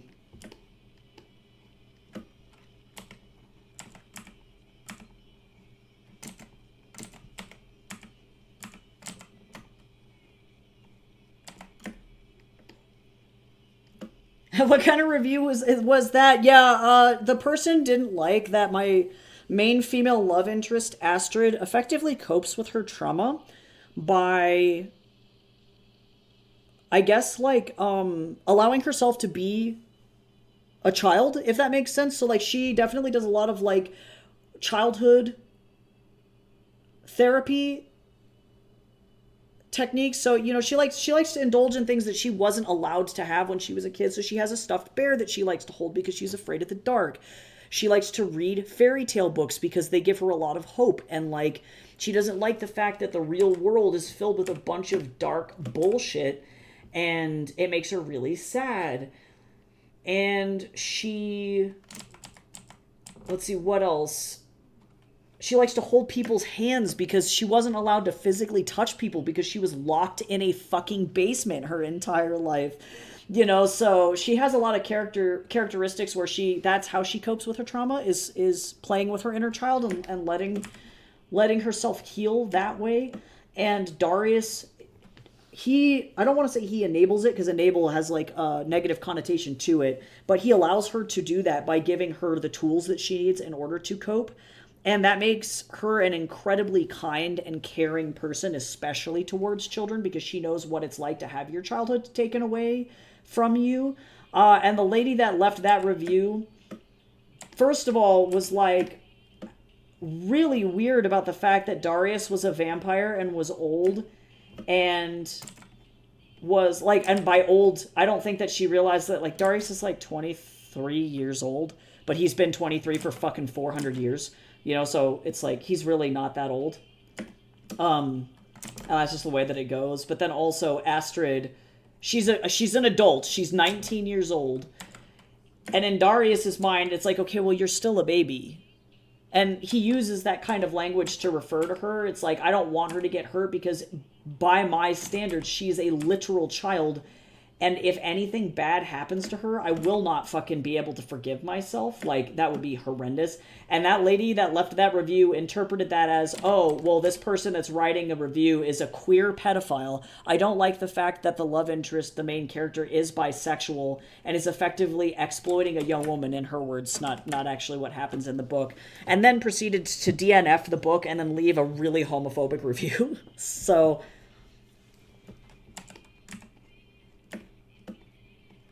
it was a very weird experience. Long story short, I will not be using that review website ever again, because the reviews were largely homophobic, or a lot of the people didn't finish the book and didn't pay attention to what genre the book was, and then left really shitty reviews. So it was a wild experience. Unless you're writing heteronormative romance or white romance, do not use book sirens. That's all I have to say about that. Because it also doesn't help, too, that Darius is not white. Yura's... Well, Yura now looks like very... I don't know. He could be a white guy, but he could also be maybe Korean. Question mark? Yeah, she was like a fucking, you know, like 50-year-old Karen-looking lady, so... it did not surprise me. And, you know, fortunately it didn't make or break my book's launch or anything. It's like, it didn't matter in the end, because all the queer people that I've given this to, and all the lit RPG fans and game lit fans have loved this fucking thing, so... Yeah, right, this lady has never read a vampire romance or spent a single day around a traumatized person, because that's exactly how I responded to trauma. Yeah, literally, my husband's the same way. It's like, why do you think he has fucking 50 squishmallows? You know? It's like, you've never had to deal with that. Like, it's very clear, so it was very sad. But then to go even further and to assume that because I'm an LGBT author, that I'm a pedophile? What the fuck? It was crazy. It was some crazy shit. I was like, damn! I was like, that's fine. I'll just be over here. I'll just write my fucking books and do whatever. I don't give a shit. I don't care. So now I'm just gonna write extra queer books because that's how it's gonna work. No one can stop me. Okay, he gets more socks.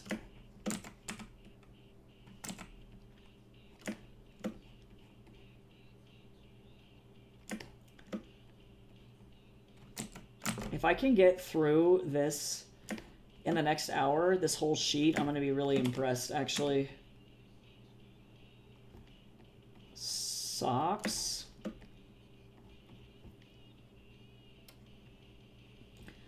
Yeah, it was very weird. It was a weird experience. I'm going to think about that lady for the rest of my life.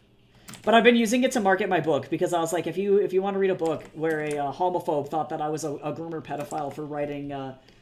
authentic LGBT romance, you should read my book. And a lot of gay people are like, on it! So...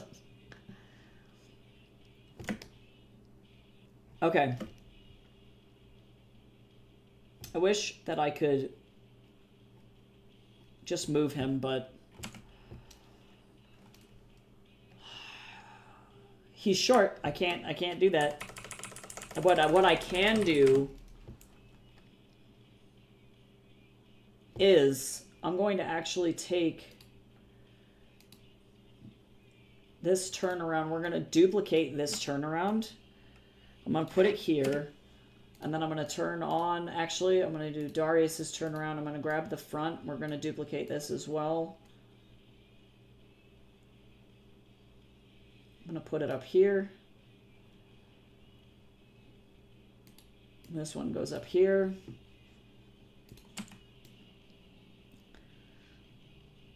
Okay, now I'm gonna go in here like this. And he is, let's see, hold on, I got it. He's so small. He's so tiny. He's so teeny.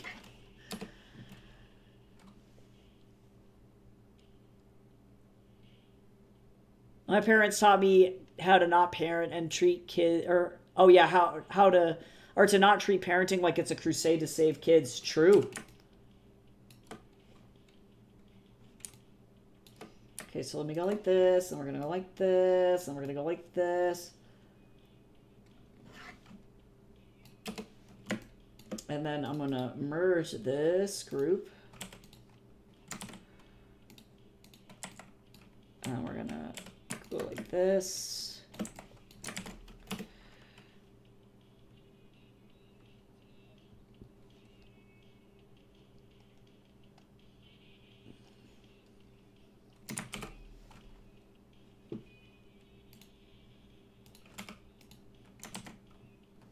Oh, and actually,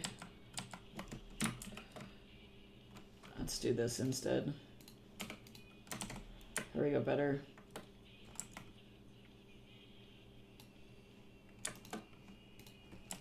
I'm gonna actually clean up the foot here. That's all right. This is a little better.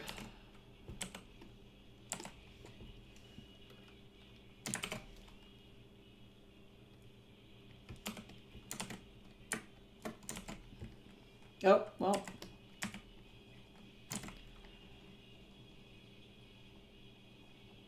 Color this in. I actually got turned by a Harlequin affiliate when I was first querying because they wanted me to turn one of them into a woman. I said I can't do that because they both have a child. Yeah, it's like, nope.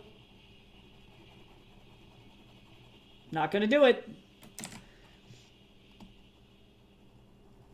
Yeah, thankfully the person I'm querying right now is very chill. I don't have a lot of like LGBT themes other than like LGBT like rep for characters in my book that I'm querying at the moment. I'm like waiting for this lady to get back to me on it. Okay, there we go. That's much better. All right, I need to open up Daz.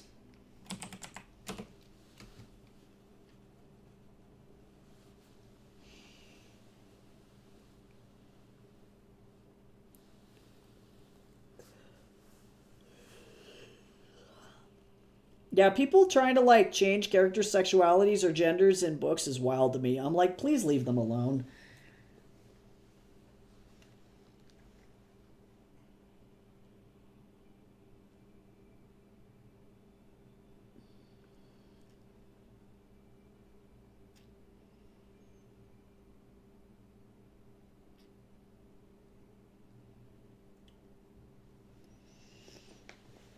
All right, let me go get Yura's dumb face.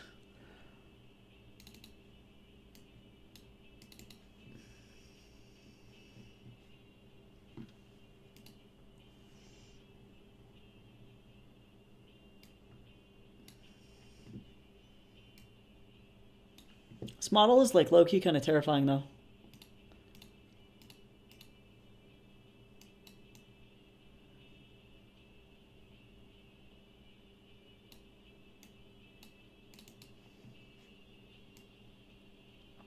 Okay, so I'm going to use this. We're going to duplicate it 5 times across. How many of these sheets do you have to do? So theoretically, I only need to do 4. Or only need to do 2. Theoretically, I should say. However, I have 4 main characters, so for the sake of my portfolio, I would really like to do 4, because I would need to cover Yura, Darius, Astrid, and Urien. But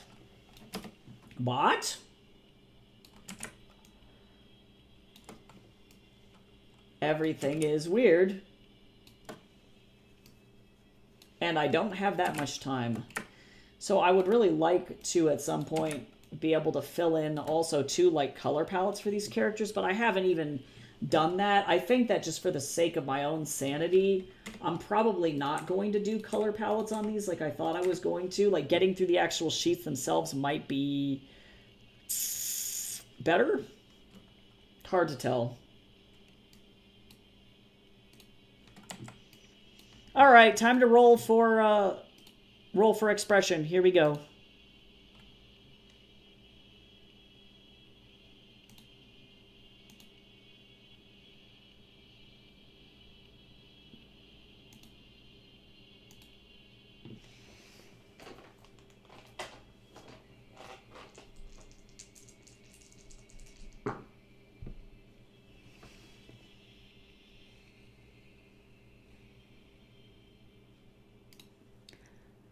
Hydrate. I don't have any more tea, but I will get some after stream.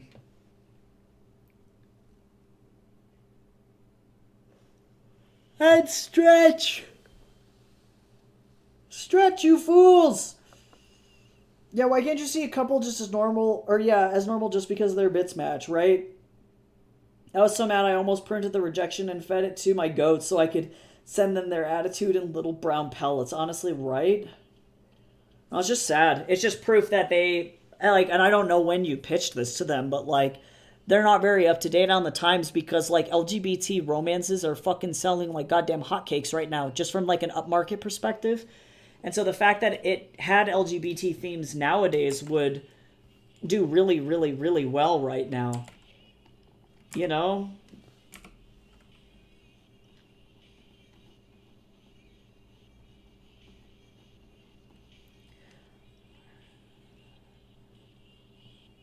Actually, I feel like this expression that's already on the model actually works out for me.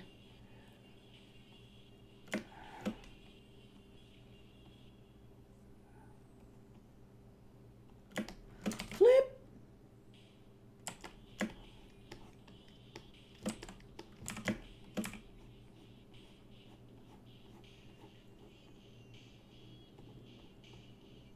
Yeah, I'm like, if you can't handle a gay romance, wait until you hear about a trans romance.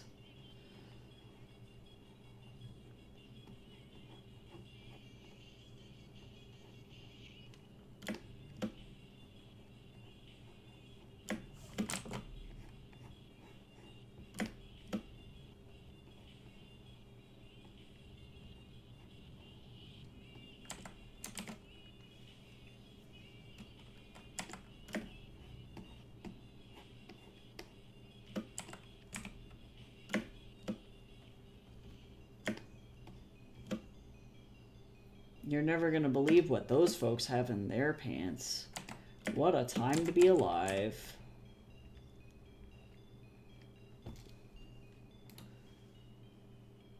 Ah, it was 2018. Yeah, see, so they didn't know. They didn't know. They didn't know. Bummer for them. They probably missed out on a big fucking opportunity. I know, Mr. Man. I know you want your num-nums. Oh, God. You're so cute. I know.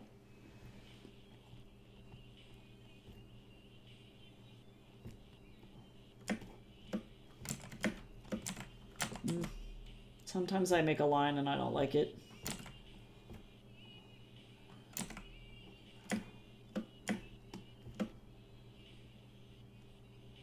He's so pretty.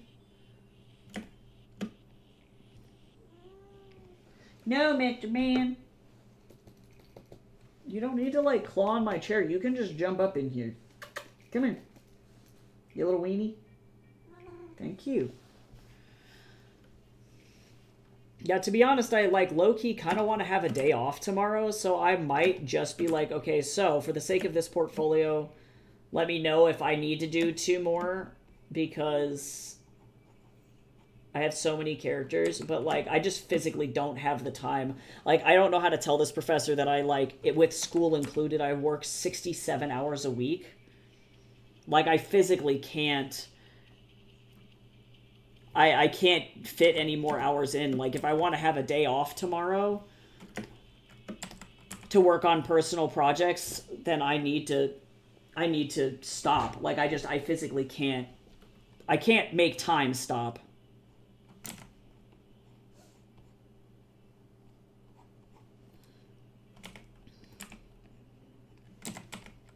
And I wish that was the case. I wish I could just stop time, but...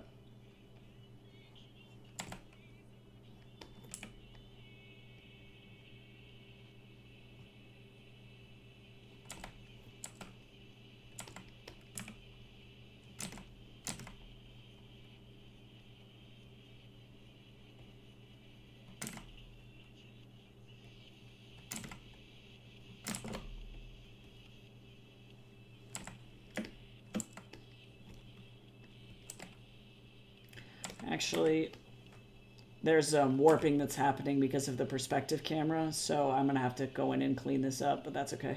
There we go, that's better. It's a little fish-eyed because the lens millimeter's low.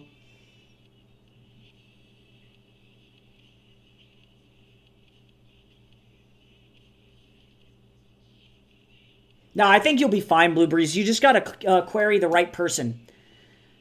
And also, too, let me know when you get to that stage, because I found a fucking hack, and that hack is to not do cold queries. if you can go through something like Writing Away Refuge or anything like that, if you have like $65 to go and do a pitch fest or something, do that instead of doing just like cold pitches, cold queries, because I don't think that those work.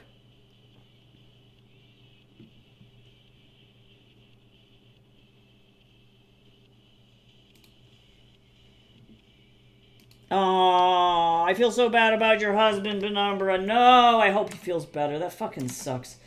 Food poisoning is cursed.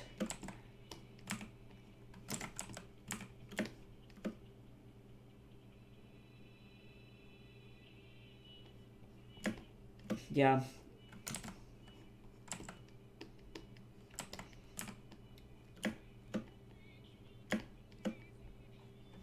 Oh, my forehead. It's so itchy.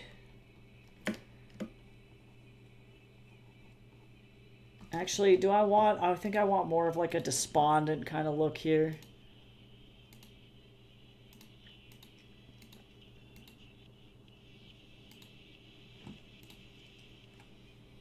So let me instead... He always has this kind of apathetic, like, haunted look on his face. He's like, and?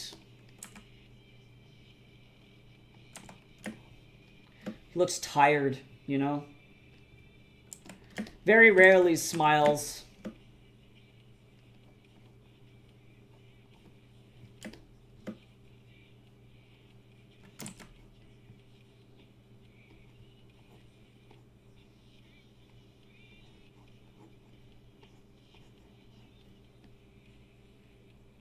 But I can see why Darius was like, oh no, I like the boys! And then he was fucked.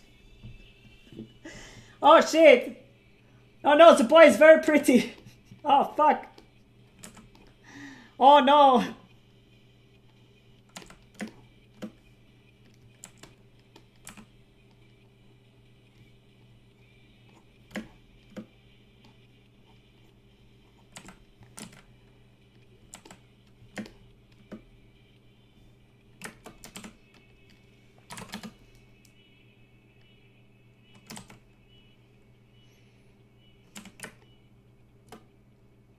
Okay, roll again.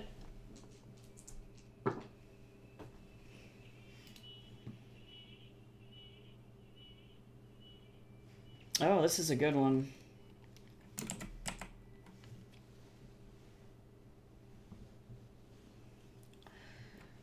All right.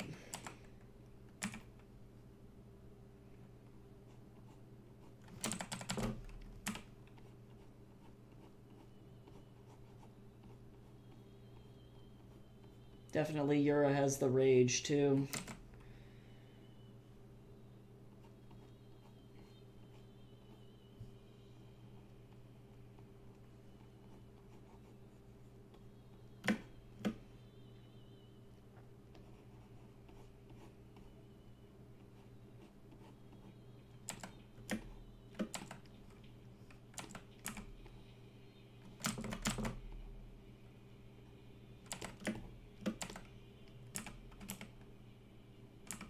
He is an angry crier, for sure.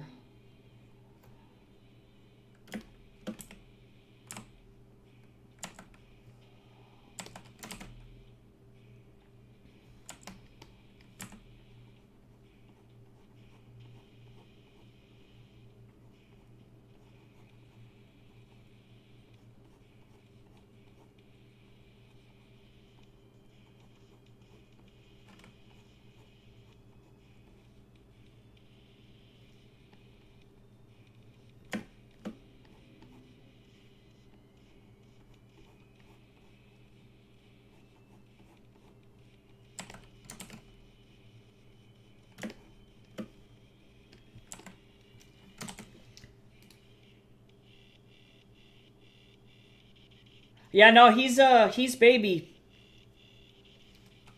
Nah, I think, well, actually, truly, Darius weighs the most out of all of them in the group because Yura is a magically transmutated trans man, so he never really like. I'm sure his dad is a stockier, bigger dude, but he just did not get there. Um, and that's like a whole thing. If I do write a book about Yura, I'm going to talk about that a lot. So he's very small. He's like 5'1" and like the size of a toothpick. And then, actually, you know who weighs the most out of all of them? Actually, Astrid. Urian, the reason he's not fucking huge, because he probably has the potential of being really stocky and big, is because he literally unintentionally starves himself to death out of the sake of, quote, efficiency. He's like, oh, I can't eat right now because, I'm too busy. I can't. I'll smoke a cigarette. I'll be fine. And then he just doesn't fucking eat because he's a freak of nature. And then Astrid, now that she is no longer like being starved to death in her parents' basement, she actually is a very healthy weight, and I would say is like built like if I look at, I had all of these things going on here.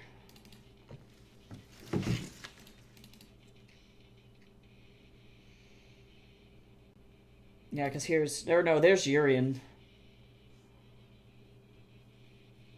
So this is like body type for Urian. And again, he could be a lot bigger if he actually fucking ate food. But he's a smaller dude.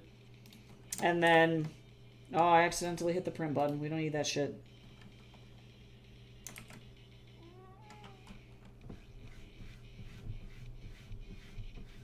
Oh, Mr. Man, he punch.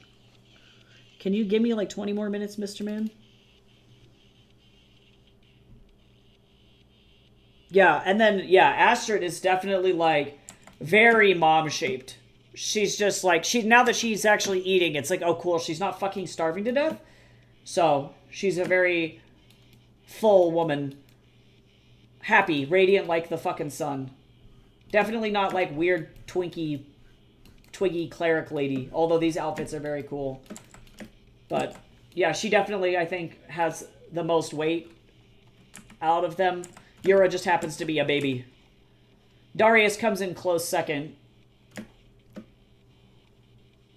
And that's because he was built with, like, effectively, like, what I, like, would expect to be, like, Turkish war genes. Oh, yikes, McDonald's. No, that's the worst. I hope that your husband feels better. That is rough.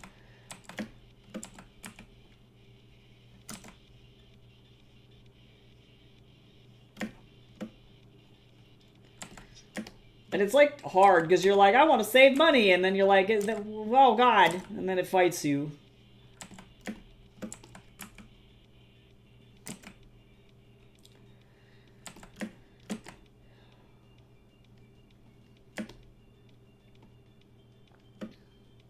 Yeah, and Darius, his brother, is a fucking monster. He's huge. Fucking, I don't remember what the guy's name was. He died, so... Plot twist. Yeah, Leo. His older brother, Leo. Jesus, that guy's a fucking tank.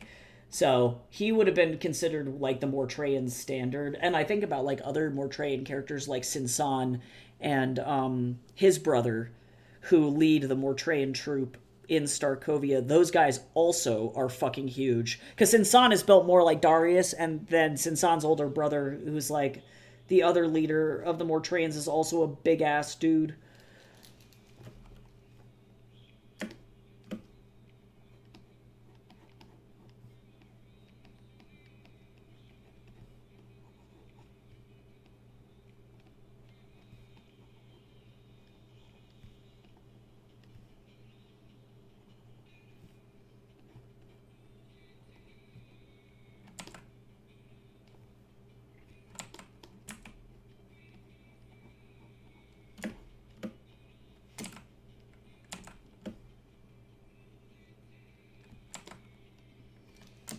Yeah, he baby.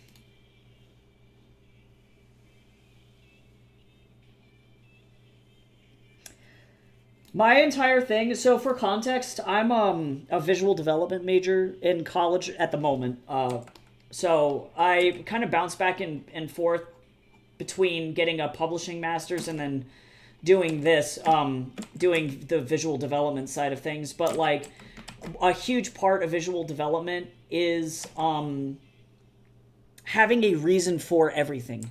So when you're designing characters, you don't just put stuff on them because it's cute. You know, if that makes sense. You have to go in with the intention of being like, okay, he wears these clothes because he is from this culture, or he has this societal expectation, or etc., etc. So you go through and you create, these are called influence maps. So like for Darius's, for example, this is a great example because he's got a lot of cultural differences from traditional, like what I would say like Dungeons and Dragons style, you know, vampires are. But he's a brown dude. So if I could get anybody to play him, I would pick this Egyptian actor, for example. He looks fantastic. I really like his face shape. He looks very silly without a mustache, and I fucking love that. So now I get to live with this cursed image of knowing what Darius would look like with a weird... I mean, Darius already doesn't have any beard or anything, which is funny to me. So that's this guy's face. You know, this is the guy. Right? Then, once you know that, you go, okay, well, what artistic influences or what cultural influences are here? And so I have some Persian, some Ottoman, some modern Turkish. I have some Saudi Arabian fashion, historical mostly here. So that way I have an understanding of like, okay, well, what is he wearing? Why is he wearing it? What cultural significance does it have? And then, of course, like any artistic influences, if there are any. I really like Abigail Larson, for example, and how she depicts vampires typically, especially this particularly Arab-looking dude. I appreciate him. You know, so once you have that, then you can start to put together a character who has reason beyond just like, oh, well, he has this personality and this is why. It's like, no, this guy has trauma. He has history. He has I don't know, like siblings and relationships, and all of those things are really important for building out a believable world. So in my opinion, personally, like when I write, I create character-driven fiction, and that's 99% of what I do. And for visual storytelling, that's a massive part of what will make animated films, or just films in general, successful. If you don't have that, your film is more likely to fail, or your game, in this case, like I would want this to be a game, your game is more likely to fail. And that can be, you know, effectively what makes or breaks your character designs and things like that. But the same can be said for environments and things like that, too, when you're working on that. So, especially because I oftentimes think of my work as well for having, like, series potential. It's like, okay, so I've done this world building. How am I going to continue to expand upon this in other media, if there is going to be other media of it? Which most of the time I tend to think in that direction.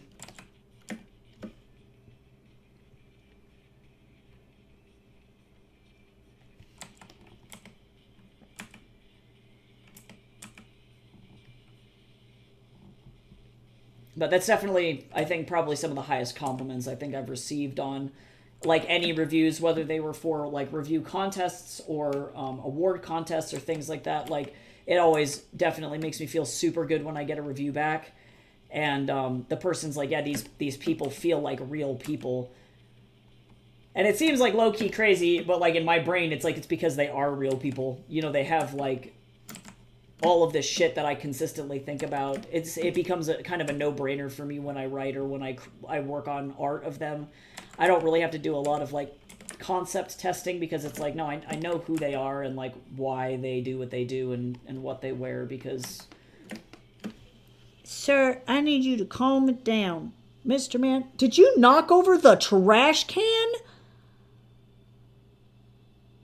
Mr. Man, that's so bad, Mr. Man. He's so bad. He's so bad. Just kidding, he's fine. Can you wait for 15 more minutes, or are you gonna punch me? Oh, you're gonna punch. Okay, let me finish this head. Okay, I gotta go feed this cat, otherwise he's gonna become a weapon of mass destruction in this area. And that's dangerous. He dangerous. Mr. Man, I'm almost done. I like literally have like one piece of hair left. Good God. Oh my God. Okay, you're destroying everything. Okay, I gotta go. He's destroying my chair. Okay, hold on. I'll be right back. Let me go feed this cat.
Okay, he is satisfied for now.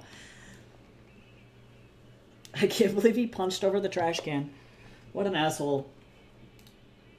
Alright, I don't really like how close these two things are.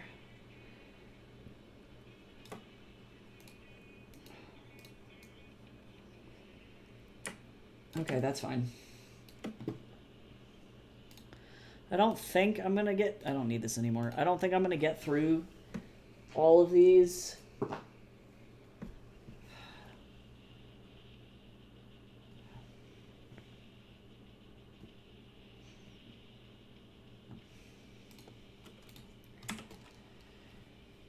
But that's fine.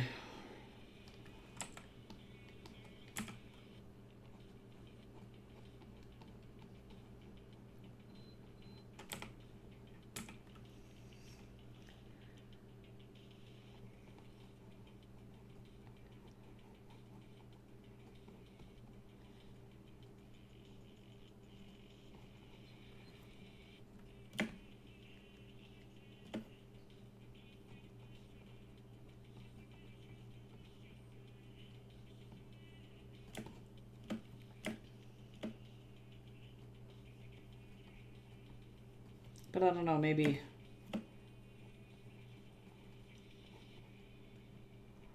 Maybe I'll be able to do it.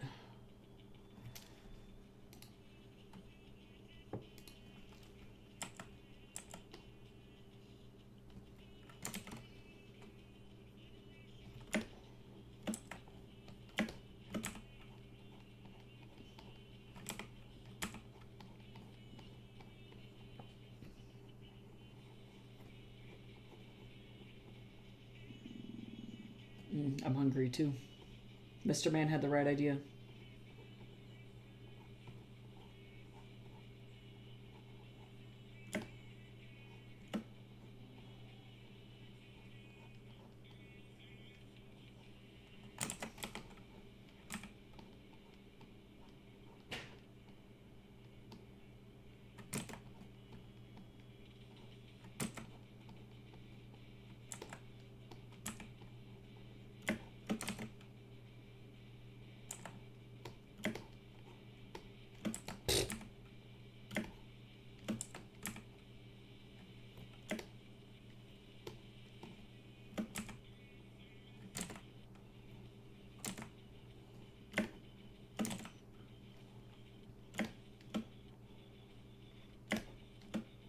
He's like, don't look at me.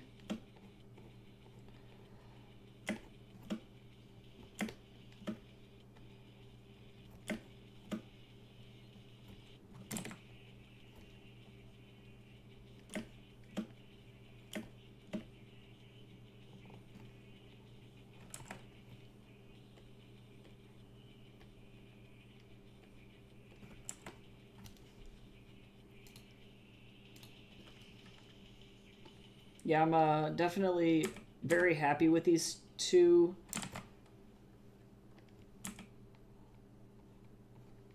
Pieces. I just have to hope that this is going to be enough for the teacher and let him know, like, if he wants me to continue to work on these, then I can. But, like... Nice.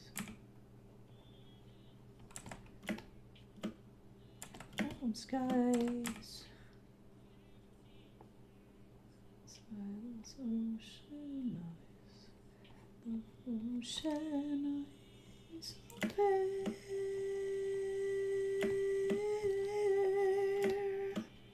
Whenever me cry, those ocean eyes. This is a beautiful cover. Good go, American Avenue. A+. Ocean eyes.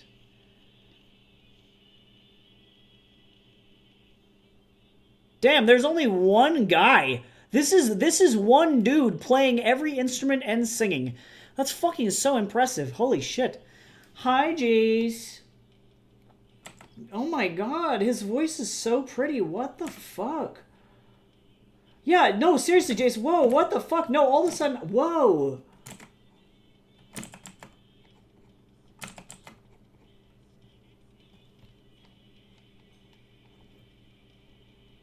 Like, oh!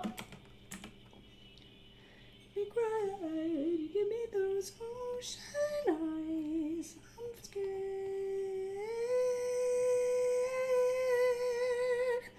This guy's fucking doing it. Oh, he's doing it. Whatever he's doing, he's doing it.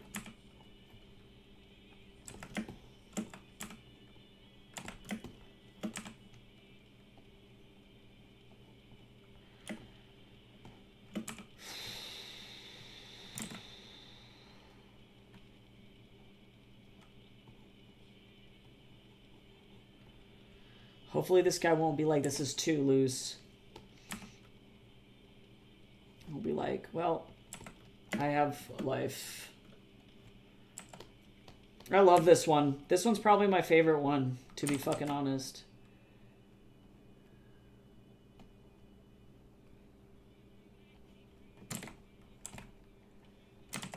I don't like that, though.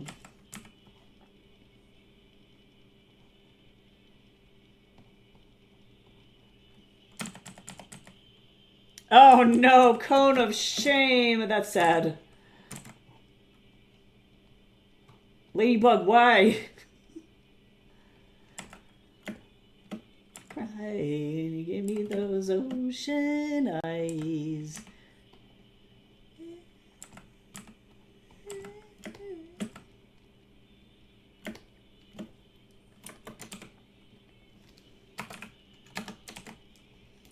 Those ocean eyes. Okay, I got 5 minutes. Can I get through another one in 5 minutes? Oh, we have unlocked rare smiling Yura.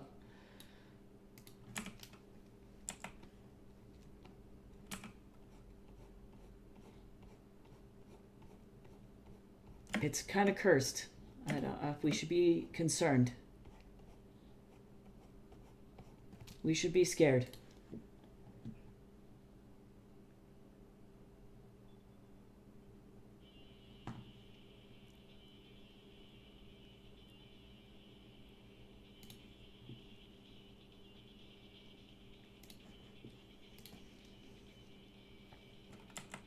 She keeps licking her leg. You're like, stop it! Don't do that.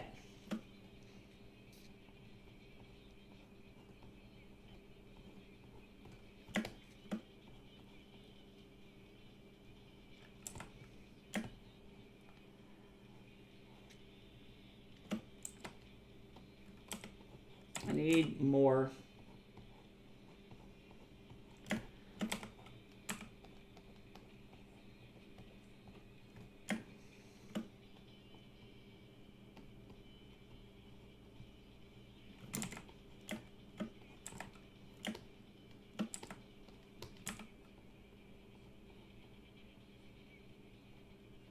Oh my god. Okay, everyone take in Smiling Yura for a second because it will never fucking happen again. Ever again. Yeah, no, it's that fucking kid. It's the kid in the... That's what literally actually possessed him.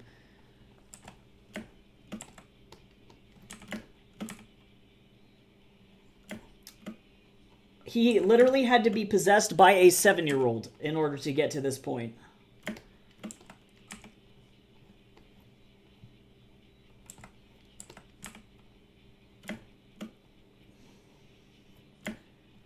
Not anything of his own volition, that's for fucking sure.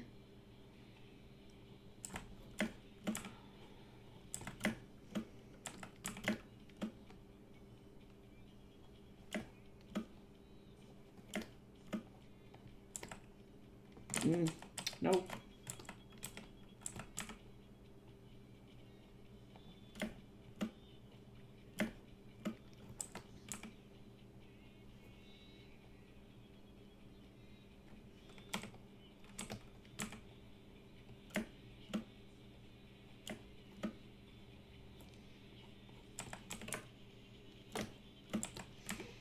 Alright, well... Yep, this is cursed. This is fucking cursed. So cursed.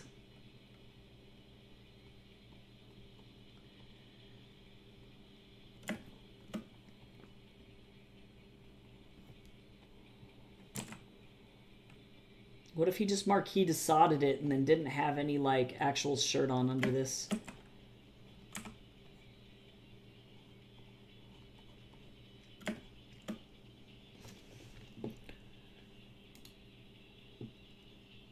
Oh no, she figured out how to bend the soft one? No, she's too smart. Oh my god, the cone. The cone.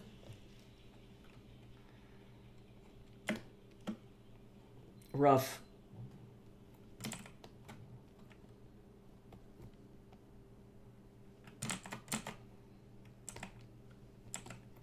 Oh my god, this is low-key kind of possessed. And by that, I mean it probably is actually possessed. Oh, God.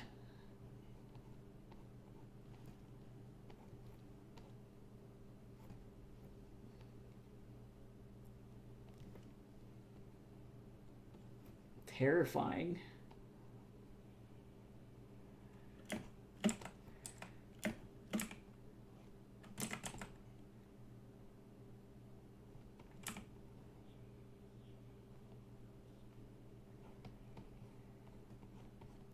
Now that I'm like kind of warmed up.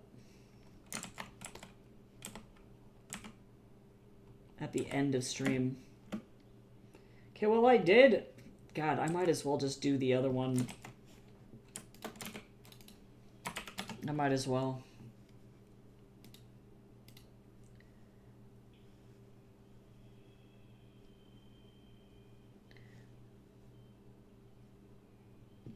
I don't go anywhere near Hatsune Miku, so I would not know. I would not know about the Miku and what she does in her spare time.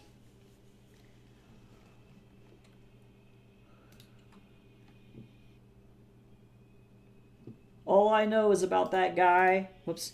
That guy that married Hatsune Miku and then his wife went offline. And it was very sad. Oh, it's okay. Jace, you wanted a smug smirk? We got you.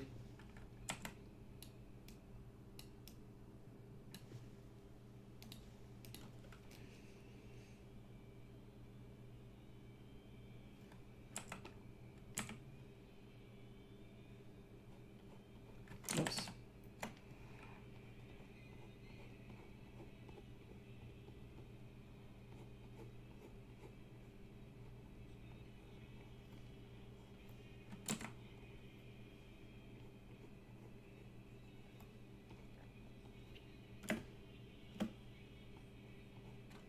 Because if I could just kind of get through this last one, and then that means that I could reasonably just turn this homework in right now.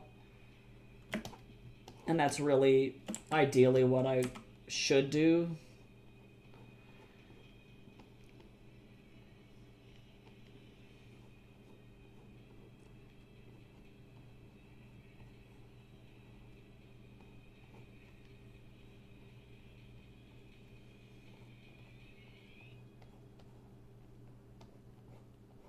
Jace, I don't know what to eat for lunch.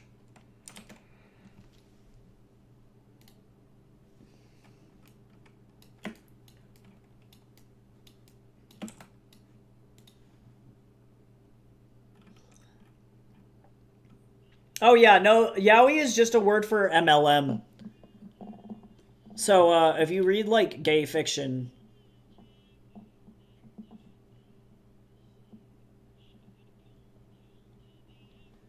then it's just yaoi. Yeah, and especially because Japan is like very conservative. Yeah, they do more often than not produce like very soft core erotica. It's like, and even then, it's like not even erotica.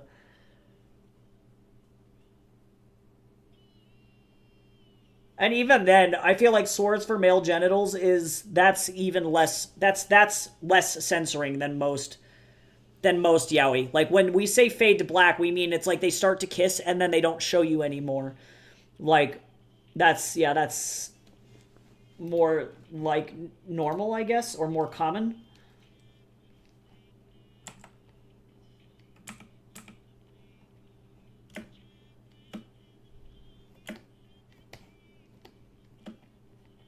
The inside.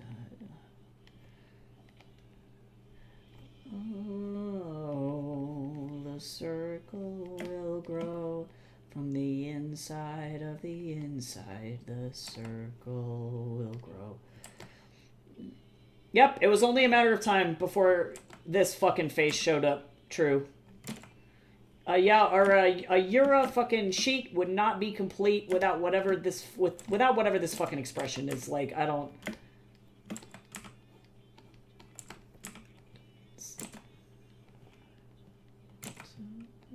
Everything.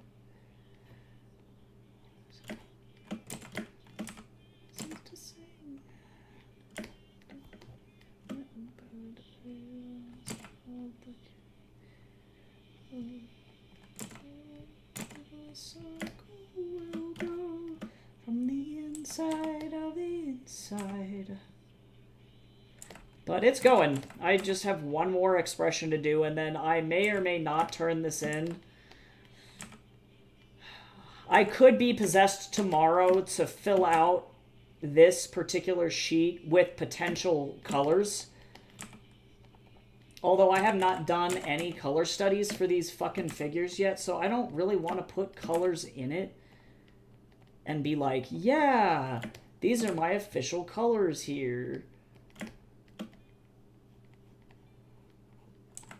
Because I have a feeling that they'll change if I do that.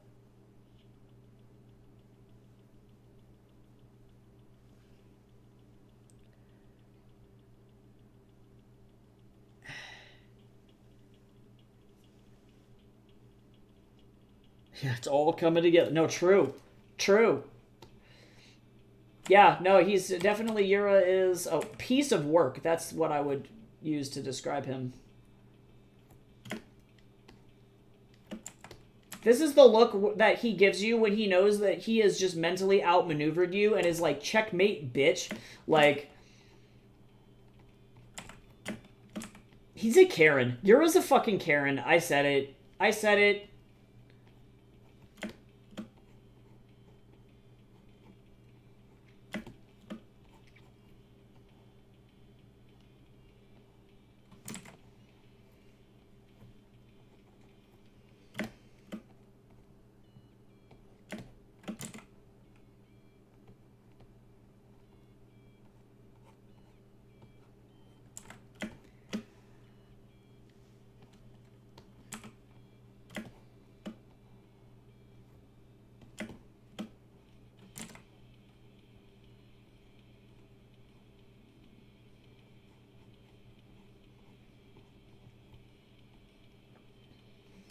Hi, Mr. Man. Jace, he punched over a trash can earlier. He got so enraged he knocked over a whole trash can. It's starting to turn him into a monster. Come on. Come on, you enraged little beast. Get up here. Yes, we love you. Yes, I love you. I love you. Oh, I love you. Yeah, I love you.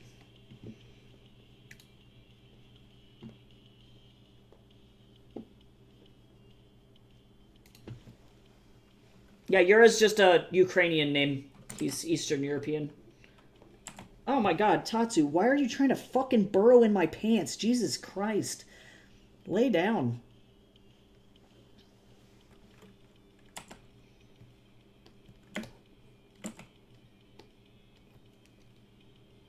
Alright, so the question is do I leave this alone like this? Or... Ow, why... God, he's biting me. Oh my god, it's happening.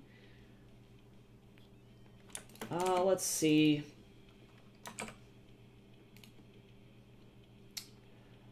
God damn, how do I want to move some of this stuff around? This is just a little bit too tight. Tatsu, please! Yeah, no, legit, his nose went straight down the front of my fucking pajama pants. He really, and he's doing it again. I don't know why he's trying to get down there. He yearns for the mines. Yeah, fucking Jesus. I don't know. So now the question is, there's one thing that I want to tweak over here. The question is, hello? Oh, wrong layer.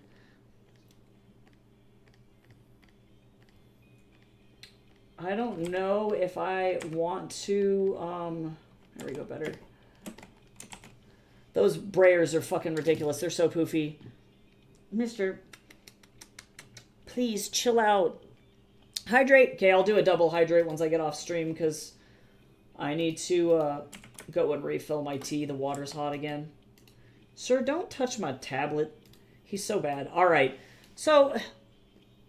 Jace, do you think I'm just gonna fucking fail this assignment if I don't color the, Oh, you're going back to work. Never mind. I'll ask you later. I'm wondering if I'm just, like... Let me go see if any other of the other students have turned theirs in. Probably not, because everybody tends to wait until the last minute.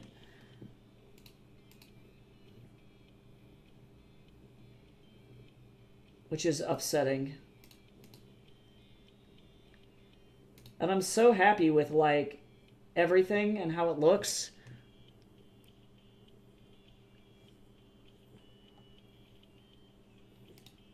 Okay.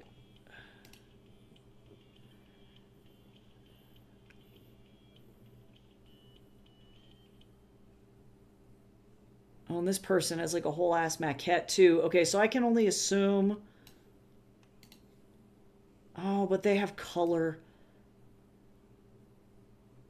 Alright, I'll put color in it later. That's what I'll work on tomorrow, is just a little bit of color. A little bit of color. This person did not do any color, but I'm going to. Oh, God. Wow. Sometimes when you see other people's work, you feel a lot better about how yours is turning out. Alright. Yeah, imagine if someone actually sent in their projects at a reasonable time rather than last minute. Crazy, right? Right? And it's not due until tomorrow, so I get it. But, like...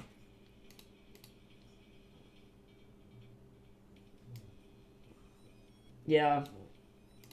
I get it. Mr. Man, you are just absolutely out of control and you're, like, covered in wet food and you're so gross. My cat is gross. Alright, well, Yura is complete. And we did it within a reasonable time frame. I'm just going to go ahead and let me check off a bunch of shit here. We definitely did work.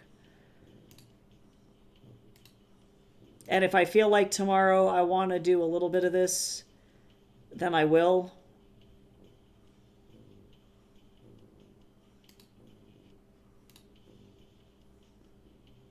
And that'll be fine.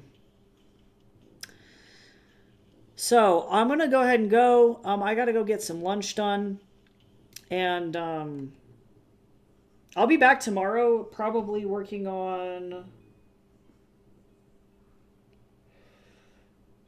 a Urian short story, maybe. That might be it. So I will see you tomorrow. I gave Tatsu kisses for everybody. Thank you so much for hanging out. By the way, last minute reminder for everyone, if you want to enter a giveaway, you can do so. You can head on over to my Discord and you can check out this giveaway. It's a Heaven's Equal giveaway. I'm giving away this graphic novel as well as a bunch of merch to go with it as well. So if you wanted to win a copy of my graphic novel and you haven't had a chance to purchase it yet, you can do so at my giveaway page on my website or via the giveaway channel in the Discord. Here is the link to the Twitch as well. And yeah, so that's how this goes. It's for a couple weeks, so check it out if you feel like it. Otherwise, I'll be back tomorrow. I hope everybody has a good rest of your day, and I'll see you soon. Bye-bye.